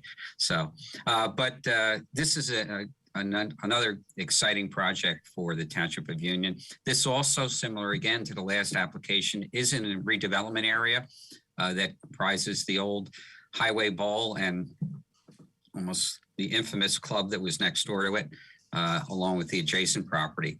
But last year, the Ray Catino organization purchased the property. We know they already have a presence in the Township of Union with their Mercedes dealership on Route 22 further west. They've now acquired this property and are going to transform it into a brand new Porsche dealership. It is, again, within a redevelopment area, and you'll hear testimony during our presentation. It essentially is compliant with a few minor deviations with that plan. And we've worked hard, similar, again, to the previous project with the Township Committee and your planners to have this project move forward. Been a great collaboration, again, with the Township. So what I'd like to do is, let me just, we could have our, what I'm going to have first is we'll have our site engineer take us through the site, then we'll move on to the architectural aspects and the planning testimony and traffic testimony. A little different this time, just to talk a little bit about the Ray Catino, their presence in Union now and what's envisioned for this site. I'd like to first call upon Mr. Chairman and board members, Bob Gallagher from Ray Catino Motor Car Corp. And I see Bob there. So please raise your hand. Thanks. Do you solemnly swear or affirm that the testimony you're about to give this body shall be the truth, nothing but the truth, under the penalty of perjury? I do. Thank you. Okay. And Mr. Gallagher, first get a little background on yourself and your involvement in the Ray Catino Corp and your presence already in the Township of Union. Okay, my name is Bob Gallagher. I'm Director of Operations for the Ray Catino Auto Group.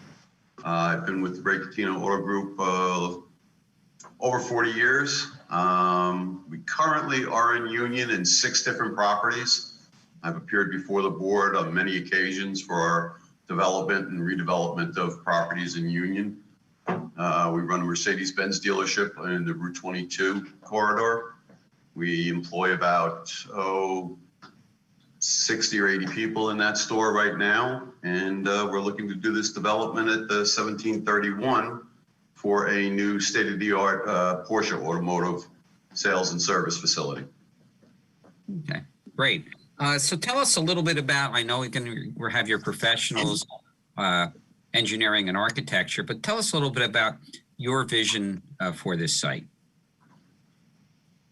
Well, we did our demographic searches and our area searches, and we like being in the town of Union, and it's been very good to us. And we found this site, we're able to purchase it, and worked with Porsche North America, and they approved the site. So we did our final purchases.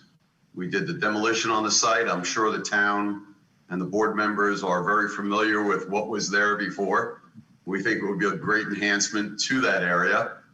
And like I said, we like to be in the town of Union. It's been a good relationship. Okay.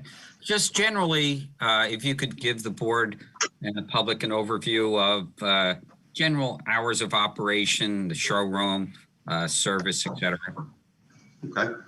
Again, it would be automotive sales and service. Our business hours, Monday through Friday, in our sales departments would be 9 to 8:30. Our service and parts departments open at 7:30 in the morning, Monday through Friday, and close at 7:30 in the evening. Saturdays, we run our sales departments from 9 to 6, and our service departments from 8 to 4. We are closed on Sundays. And approximately how many staff members, employees, and will you have at this location? At full capacity, we expect about 60 employees in this building. Okay. I assume that's both office, service, and sales. Correct. Okay. And what about anticipated number of customers? Well, it varies day to day. I would think we're going to have between probably 60 customers a day coming in and out of the facility between service, sales, and parts. And that's throughout the whole day? Correct. And at any given time, I think we talked about it, maybe a dozen? Oh, probably less than that. At any given moment, there'll probably be 10 customers, 10 or 12 customers. People bring their cars in at staggered times, different times. They walk in for parts purchases, and new car sales and purchases walk in at all different hours. Okay, great.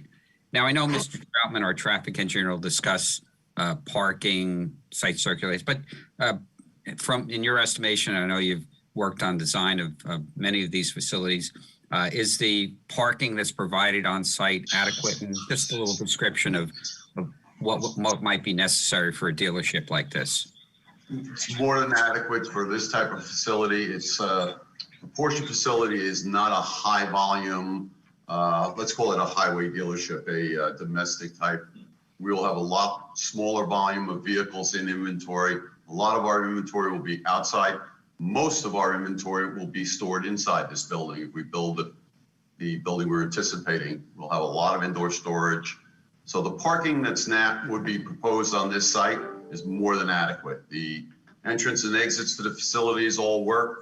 We've done extensive work on our site plan, and I'll let our professionals testify to that. But we have built a few dealerships, and each one we build gets a little better, and this is the newest one. So we feel it's a state of the art for us and for the township. Great.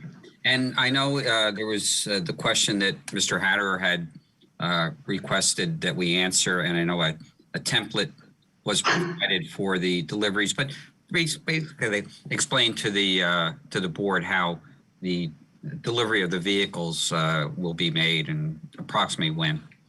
I can specifically address one of the township's main concerns as we moved in was on-highway delivery. We do not deliver vehicles on the highway. All new car deliveries will be made on-site, off of the highways. Our parts deliveries are all made after hours at night to the rear of the facilities. Our daytime deliveries are usually all with smaller straight drop trucks, FedEx type vehicles in that. Hello, Phil. So that both parking, layout, and the like are more than adequate as the site is designed? Yes, sir. Okay, great. And I assume same with, you were talking about with trash pickup and parts deliveries and the like. Yes, we are sticklers on how we keep our facilities. The trash enclosures will be there. Trash pickup will be done during the daytime. The traffic flow and the traffic patterns have all been talked about with our professionals. Great, thank you. I have no further preliminary questions of Mr. Gallagher, Chairman. Any questions from the board? Questions from the public? There are none at this time. Thank you, Rob. Thank you very much, Mr. Gallagher. Thank you. Right. I'd like to move on to our professional engineer, Mr. Michael Marinelli. And I think I saw Michael around. Oh, there he is. I'm here. Michael. Okay. Could you please raise your right hand so I can swear you in? Do you solemnly swear or affirm that the testimony you're about to give this body shall be the truth and nothing but the truth under the penalty of the law? I do. Okay. All right. Mr. Marinelli, if you could give the board the benefit of your work, educational experience, area of expertise, licenses you hold, and whether you've been accepted as an expert in the field of engineering before boards and courts of the state of New Jersey. Sure. Again, my name is Michael Marinelli, M-A-R-I-N-E-L-I, of Menlo Engineering, 261 Cleveland Avenue, Highland Park, New Jersey. I am a licensed professional in the state of New Jersey. I'm a graduate of Rutgers University, class of 1999, and been working in site development and civil engineering since that time. I've been a licensed professional for the last 15 years and provided professional testimony in front of numerous boards across the state and in each county, but I've never had the luxury of being in front of the Township of Union. I would offer, Mr. Chairman, Mr. Marinelli as an expert in the field of engineering. Board stipulates. Great. Thank you, Mr. Bowser. Thank you, Mr. Chairman. All right. So, Mr. Marinelli, if you could give the board an overview of existing conditions, and then we can move on to what's proposed by way of improvements. If there's exhibits that you're putting up, I believe we've sent all of them, but if they were not part of the original package, just note that and we can mark them as an exhibit. Okay, so I've already started screen sharing. Can everybody see my screen? Yes. Yeah. Okay. This is an aerial representation of the site in the existing condition when it was submitted. For the purpose of my presentation, the up will be the north direction. This exhibit, if we need to mark it, is entitled Ray Katina Union Porsche, Block 1702, Lot 2.01, Existing Conditions Exhibit, dated 1/25/22. Okay, and if we request to mark that as A1 then. Okay. Okay, so as I said, this is an aerial representation of the subject site. As you can see, it fronts on Route 22, which runs left to right along the bottom of the exhibit. It's actually at the intersection of Sayre Road North, which resides to the east or the right side of the exhibit.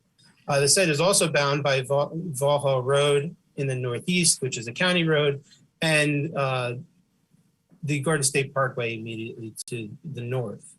The lot is designated as Block 17.02, Lot 2.01 on the tax map of Union Township. The property is commonly known as 1731 Route 22, is located again on the northeast corner of the Route 22 New Jersey State Highway, which is a divided roadway, and Sayre Road North. The property has existing access points on the east off of Sayre Road, as well as 2 access points off of the southern side with access to Route 22. Overall, the property is approximately 2.92 acres, is located entirely within the highway redevelopment zone, as is the property immediately to the west, also in the redevelopment zone. The surrounding areas, as you can see, are also developed with commercial properties in both the BC and BB zones. And then, although it's a residential zone immediately to our north, the RA zone, you can see it's actually the right of way of the Garden State Parkway. So there's no developable land immediately north of the subject site. As you can see on this exhibit, the site was developed with a large commercial building of approximately 37,516 square feet, which housed a bowling alley, a gentleman's club, and check cashing station, and a bunch of other businesses over the years, and 168 existing parking spaces. As the applicant stated earlier, this building has since been demolished, and the site is under demolition and construction. If I may now switch my exhibit to an exhibit I assume we'll mark as A2. This one is entitled Ray Katina Union Porsche Site Plan Exhibit, dated 1/25/22. This is the same aerial photograph underlaying the proposed site plan, showing the proposed improvements on the site, as well as the lighting and landscape for reference. It is a colorized rendering. The proposed building is the tan area central to the site. What the applicant is seeking approval for this evening is to remove all the existing development on site and replace it with and construct an 81,944 square foot Porsche automobile dealership. As you can see in the breakdown on this exhibit, there's a 5,855 square foot basement, a 40,486 square foot first floor, and a 35,603 square foot second floor. The circulation on site will remain the same, though there is a basically a right in, right out traffic flow off of Route 22 on the south, as well as a full access, egress, ingress off of Sayre Road on the east. The applicant proposes to remove and replace and or mill and overlay all of the existing asphalt on site and remove some of the asphalt along the perimeter of the site. In all, the applicant's proposing 141 parking spaces where 60 are required. Per the ordinance requirement, this 60 would equate 40 employees, which you heard will have less than in any given shift, and up to 20 patrons. And I believe testimony was provided that they only expect 10 to 12 at any given point in time.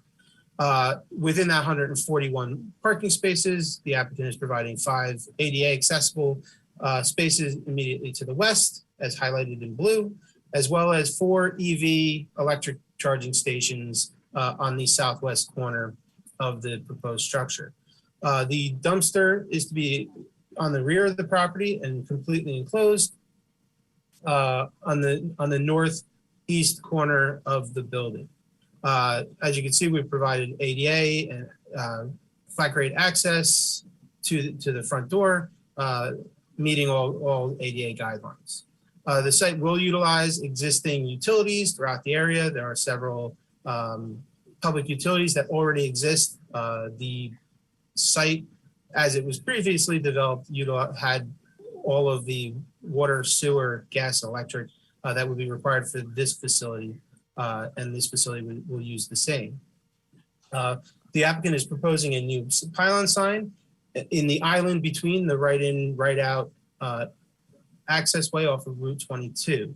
That would be a completely complying ground mounted sign, meeting the height and square footage requirements within the ordinance.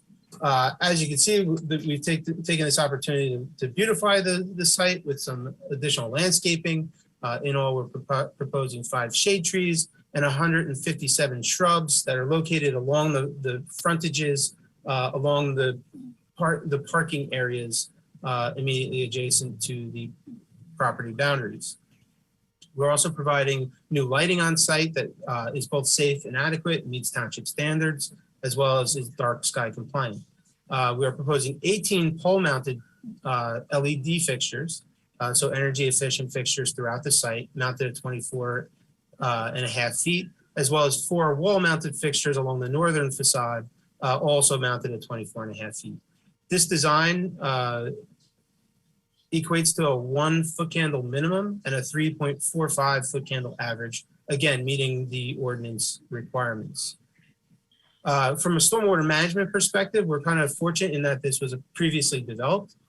So we took this opportunity to actually reduce the amount of impervious coverage on site. Now, although the site is deemed a major development in that it disturbs more than an acre of area, we do not have more than a 1/4 acre of new impervious. And in fact, the reduction in impervious is roughly 2,160 square feet.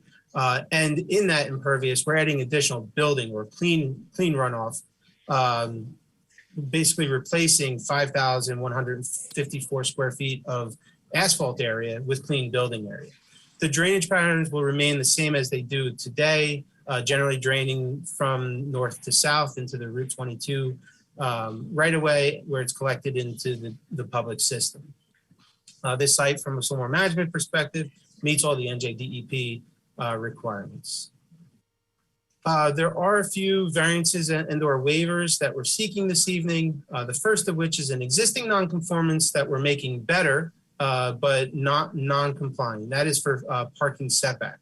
The ordinance requires a 5-foot setback to parking. However, in the existing condition, the setback is 0. The parking is on or beyond the existing parking, existing property lines.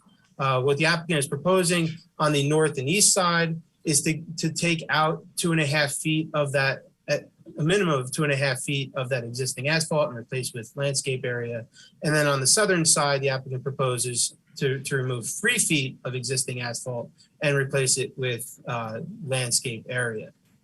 We are seeking a few bulk variances this evening. The first of which is for building coverage. This zone has a maximum building coverage of 25%, where we are proposing 31.9%. As you heard from the applicant, this facility is pretty standard to the industry and is necessary for the proper operation of an automobile dealership of this nature. The second is landscape buffer. This is a little odd in that we're proposing 3-foot high landscape along the perimeter. And this is generally to shield headlights on the southern and eastern sides of the property.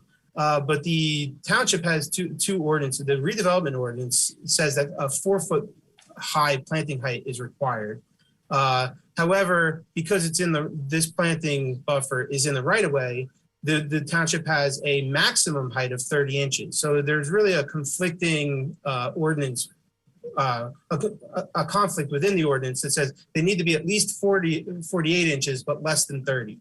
So what the applicant is proposing tonight, although we submitted for 3-foot planting heights along the perimeter. Again, I'm speaking of the green areas, and if I can zoom in on Exhibit A2 on the southern side, you can see the plantings immediately adjacent to the perpendicular parking on the southern and eastern side.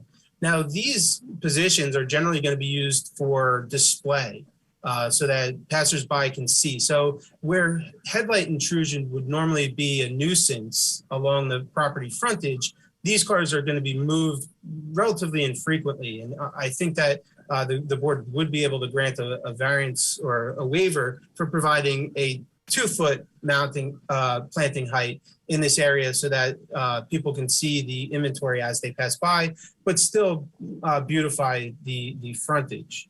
The last bulk requirement that we were seeking relief for is the necessity of a loading area.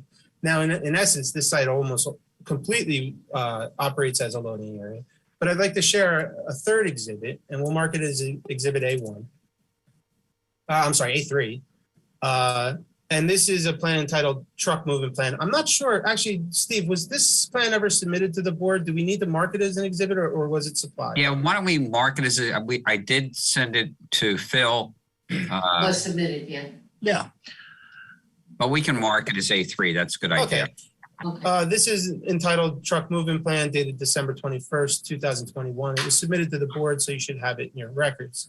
What this demonstrates is the car carrier truck movement on site, because that's obviously a concern of the township, where you don't want any traffic being blocked on either Sire Road or Route 22, which are within the municipality. But what you can see from this exhibit is a car carrier coming down Sayre Road North is able to enter the site and back into this northeastern corner of the site where it's in a display area. So there's no coming and going of patrons and or vehicles in this area. And for the few times that these trucks are accessing the site, they can safely offload out of the way and deliver their inventory without affecting operations on site. And then they can, continue to the south and egress onto Route 22 at the main access.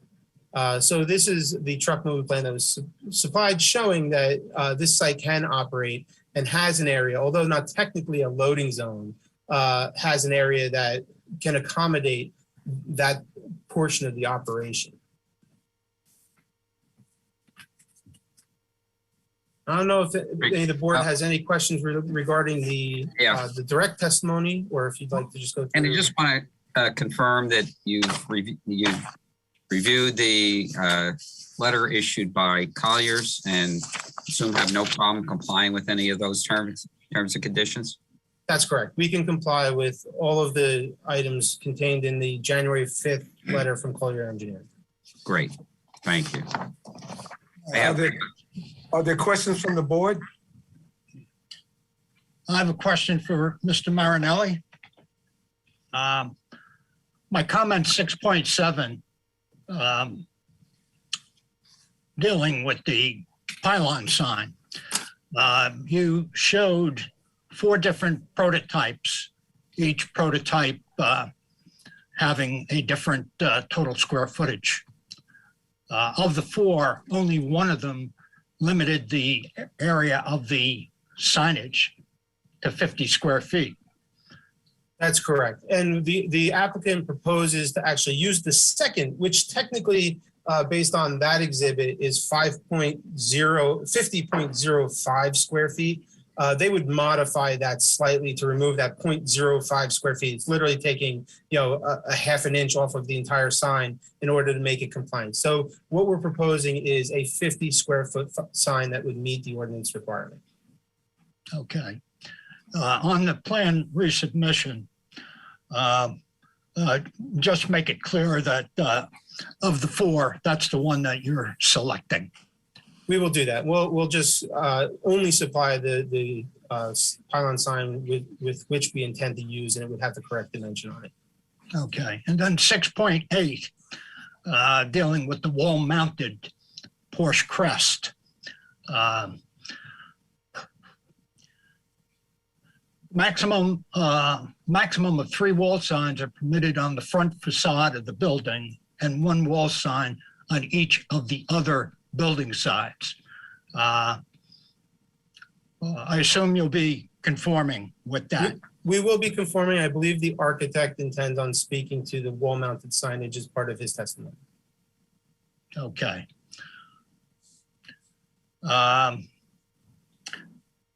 It appeared, at least in my view of the plans, that the landscaping that you've got along Route 22 West and Sayre Road North is actually situated in the right-of-way. Is that correct? That is accurate, yes. Okay. Provided the height of the material does not exceed 30 inches, we would have no objection with those plantings on Sayre Road North. I think you would have to have a similar conversation with DOT with regard to your plantings in their right-of-way. And I believe they have similar concerns in that they want plantings within the right-of-way relatively low. And as I said, the applicant wishes to plant them at 2 feet so that we're nowhere near the 30-inch requirement. Okay. That's it for me. Any further questions from the board? Questions from the public? None at this time. Mr. Hale, your next witness? Yes, I now like to call upon our architect, and thank you, Mr. Marinelli. Kevin Spink, and I know I saw Kevin around. Yes, hi, how are you? Sorry, you were right in the middle of the screen. Sorry, I didn't see. Okay. Raise your right hand so I can swear you in. Do you solemnly swear or affirm that the testimony you're about to give this body shall be the truth and nothing but the truth under the penalty of perjury? I do. Thank you. All right, Mr. Spink, as the other professionals did, please give the board the benefit of your work, educational experience, licenses you hold, and whether you're qualified as an expert in your field. Certainly. My name is Kevin Spink. I am from Kanzani Associate Architects. We are located at 21-00 Route 208 South in Fair Lawn, New Jersey. I have been working at that firm since 1994. I've been there for almost 27 years now. I have a bachelor's degree of architecture from the New Jersey Institute of Technology. I am a licensed architect in the state of New Jersey in good standing, and I have testified in front of numerous boards up and down the East Coast. And I would offer Spink as an expert in the field of architecture. Board stipulates. Great. Thank you again, Mr. Chairman. All right, Mr. Spink, obviously you're well familiar with the design of this building and the site. If you could give the board an overview of both the floor plans and elevations for the building, including as Mr. Marinelli indicated the signage that's proposed. Certainly. Can I share my screen? Of course. Okay, Sal probably gives you that, right? There you go. Okay, excuse me.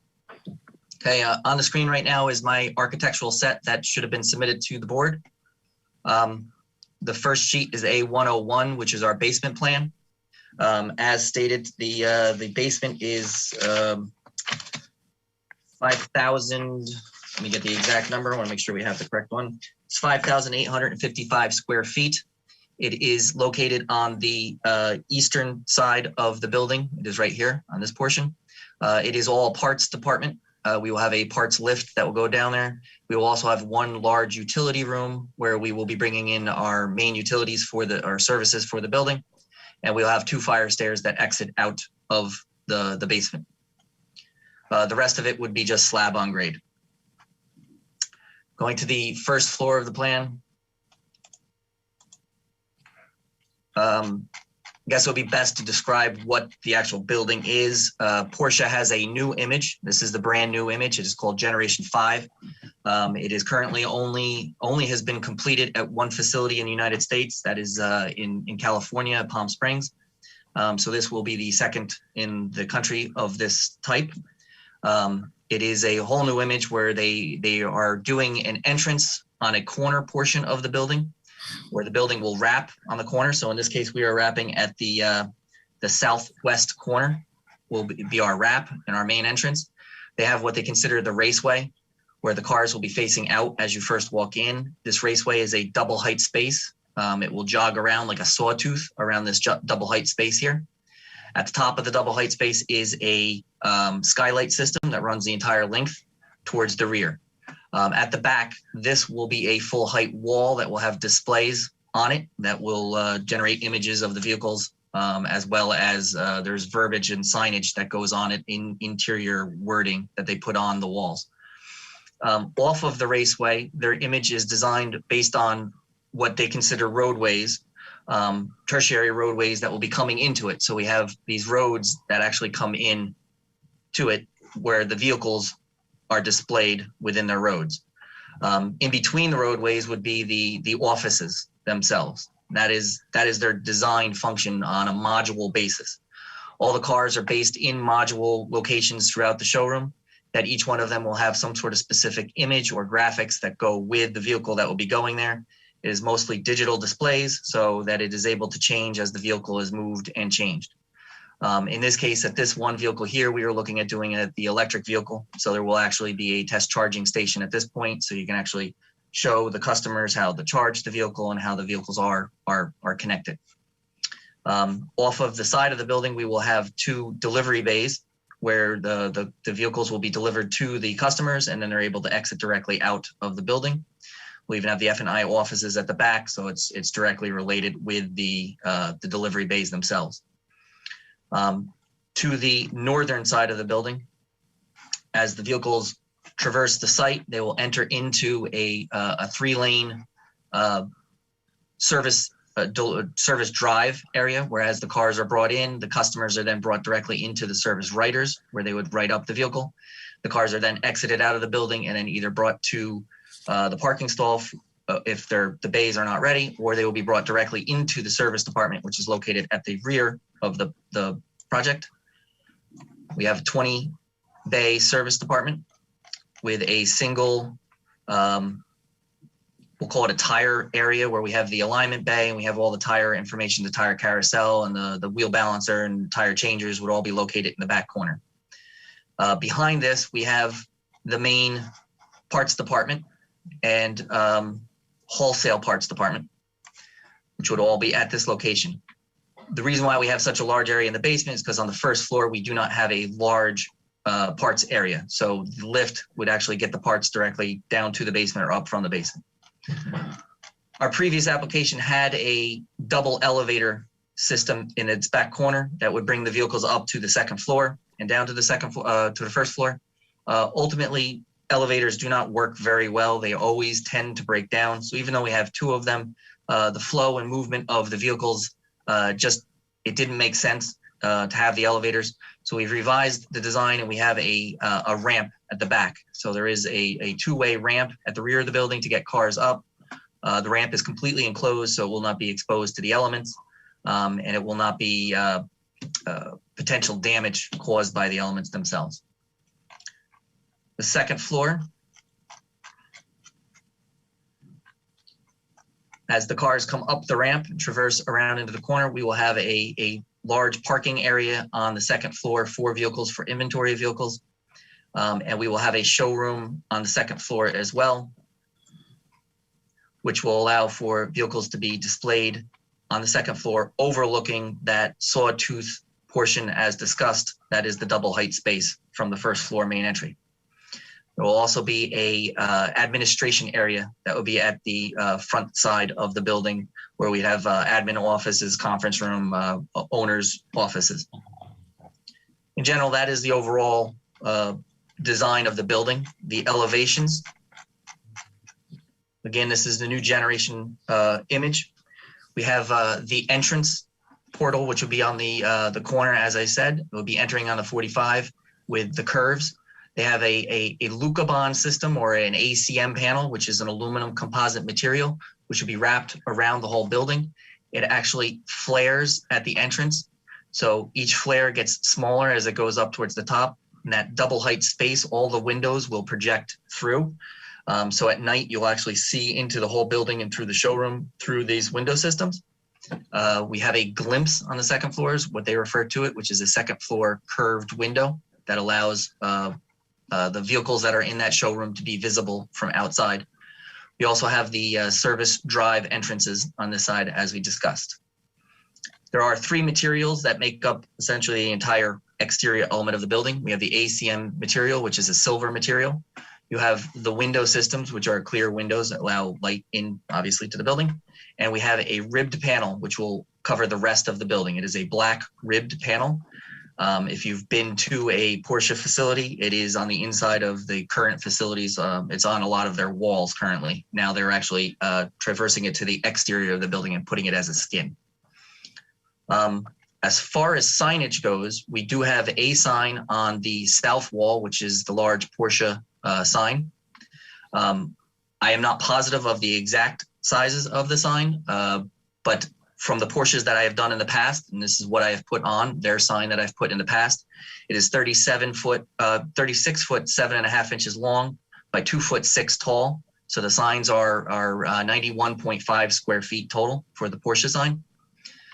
On the very front of the building, there is a inset tower that will be running in the window system, and there will be the Porsche emblem with the word Porsche on it as well. And the last elevation will be on the north elevation. There will be another word of the Porsche on that elevation as well. So it is one single sign on each elevation with a total of 3 signs. That basically describes the design of the building and the intent of the building. If you have any questions, I would be happy to answer. Great. Thank you very much, Kevin. No further direct questions? Any questions from the board?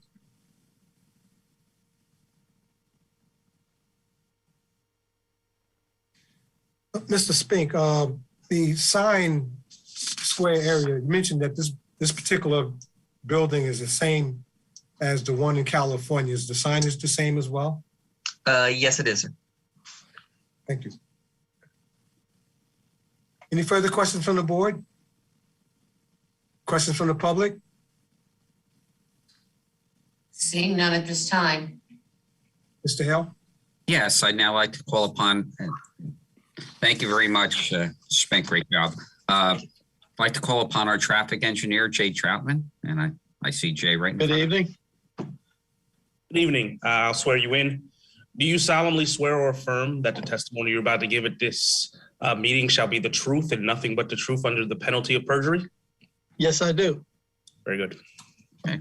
All right, Mr. Troutman, again, if you could please give the benefit of your work, educational experience, area of expertise, licenses you hold, and whether you've qualified as an expert in the field of traffic engineering before the boards or courts of the state of New Jersey. Yes, I'm a licensed professional engineer in the state of New Jersey. My field of specialty is traffic engineering. I'm a principal with the traffic engineering firm of McDonough and Ray Associates. I've been practicing in the field for 34 years, conducting traffic studies for various types of developments, as well as reviewing traffic studies on behalf of the planning and zoning boards that I represent. And I've been accepted as a traffic expert at over 100 planning and zoning boards, including in Union Township on multiple occasions. Again, Mr. Chairman, I would offer Mr. Troutman as an expert in the field of traffic engineering. Board stipulates. Great. Again, thank you, Mr. Bowser. All right, Mr. Troutman, I know your firm did a traffic and parking analysis. If you could please give the board a general overview of the results of your findings. Yes, we submitted a report dated December 24th, 2021. It was reviewed by Colliers, and I think their section on traffic, parking, and circulation has a pretty good synopsis of that report. As a redevelopment project here, you basically already have a traffic generator that's always existed on the property with driveways that are in the same location as you see tonight. We're simply, changing out one traffic generator out for another. These driveways are designed in a commercial district to accommodate the traffic flows that of the previous use, as well as the use that you've heard described tonight. The driveway system is the right in, right out on 22 westbound, as well as the driveway on Sayer. The circulation within the property is adequate, as well as the parking, and there's really not going to be any change in traffic pattern from what has always existed at the site.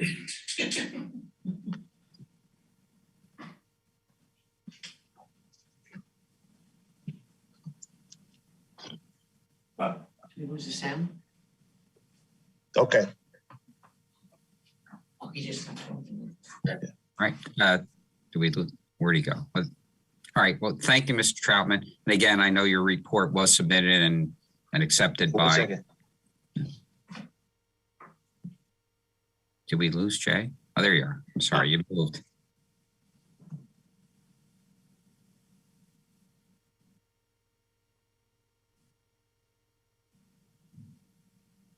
Probably his microphone went. His? Yeah, Ours? probably. Oh, Might probably have to be synced. So what do we gotta? It's not me, it's him. Hmm? You hear Steve, it's not us. Oh, you think it's by Steve? You guys hear us, right? What's that? Yeah, Yeah, it's him.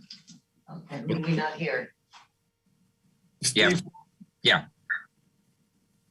Okay, does that conclude Mr. Troutman's testimony? Yes, we have no further preliminary questions, Mr. Troutman, at this time. Thank you. Any questions from the board? Can I stipulate that I receive a car to test drive while they're doing construction so I can advertise? I'm just kidding. I'm just kidding. Good question. Any further questions from the board? No, thank you. I'm sorry, was there a question, Jean? That was a no, thank you. Questions from the public? Seeing none at this time. Mr. Hale, further All right. Yes, our final witness this evening is Mr. Nicholas Graviano, our professional planner. And I assume, Mr. Chairman, being that he just qualified before us on the last hearing, we can perhaps waive that, but we'll have him sworn for this case. Yes, do you solemnly swear or affirm that the testimony you are about to give to this body shall be the truth and nothing but the truth under the penalty of perjury? I do. Thank you.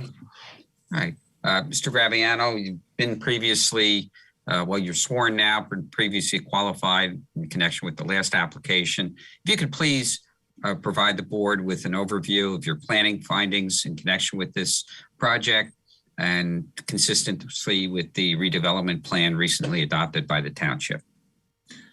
Certainly, Mr. Hale. The applicant is before you this evening requesting preliminary and final site plan approval for a property located at block 1702, lot 2.01. The applicant is proposing a automobile sales and servicing facility. This property is subject to the Highway Bowl redevelopment area. We're all familiar with this site. We've all been there and driven by it hundreds of times.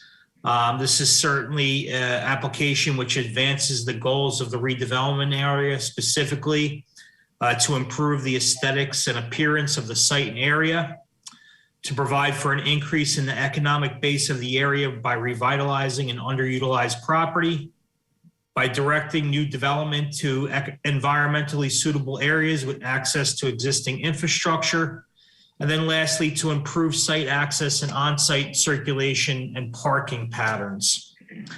So the impeccably designed building, it's a modern building. There's only one other in the country for an iconic automobile dealership that's looking to invest in the Township of Union.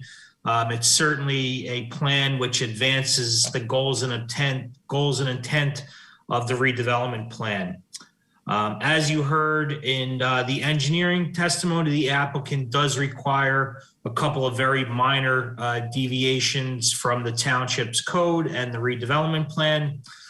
Firstly, the applicant is requesting a deviation from the setback requirement, whereas 5 feet is required and less than 5 feet is proposed in a couple of areas.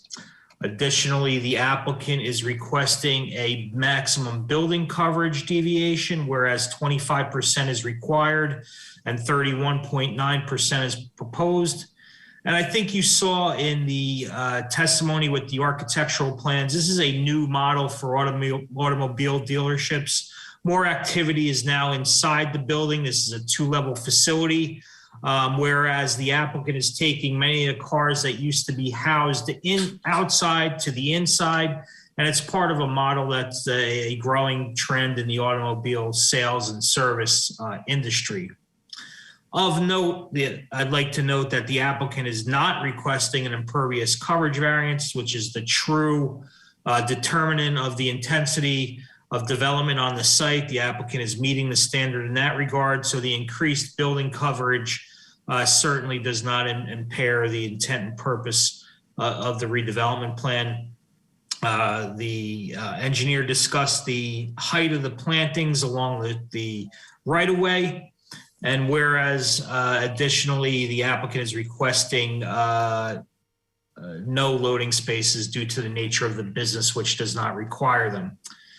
Certainly, all of those deviations and variances can be granted under the C2 criteria, where hardship does not need to be demonstrated. The applicant must show that it relates to a specific piece of property, or here you have a property located in a redevelopment area and a redevelopment plan that was written specifically for this site. This proposal certainly advances the purpose of zoning in the municipal land use law. Specifically Purpose A, encouraging municipal action to guide the appropriate use or development of lands in a manner which will promote the public health, safety, and general welfare. It also helps provide sufficient space in an appropriate location for a variety of commercial uses to meet the needs of New Jersey citizens.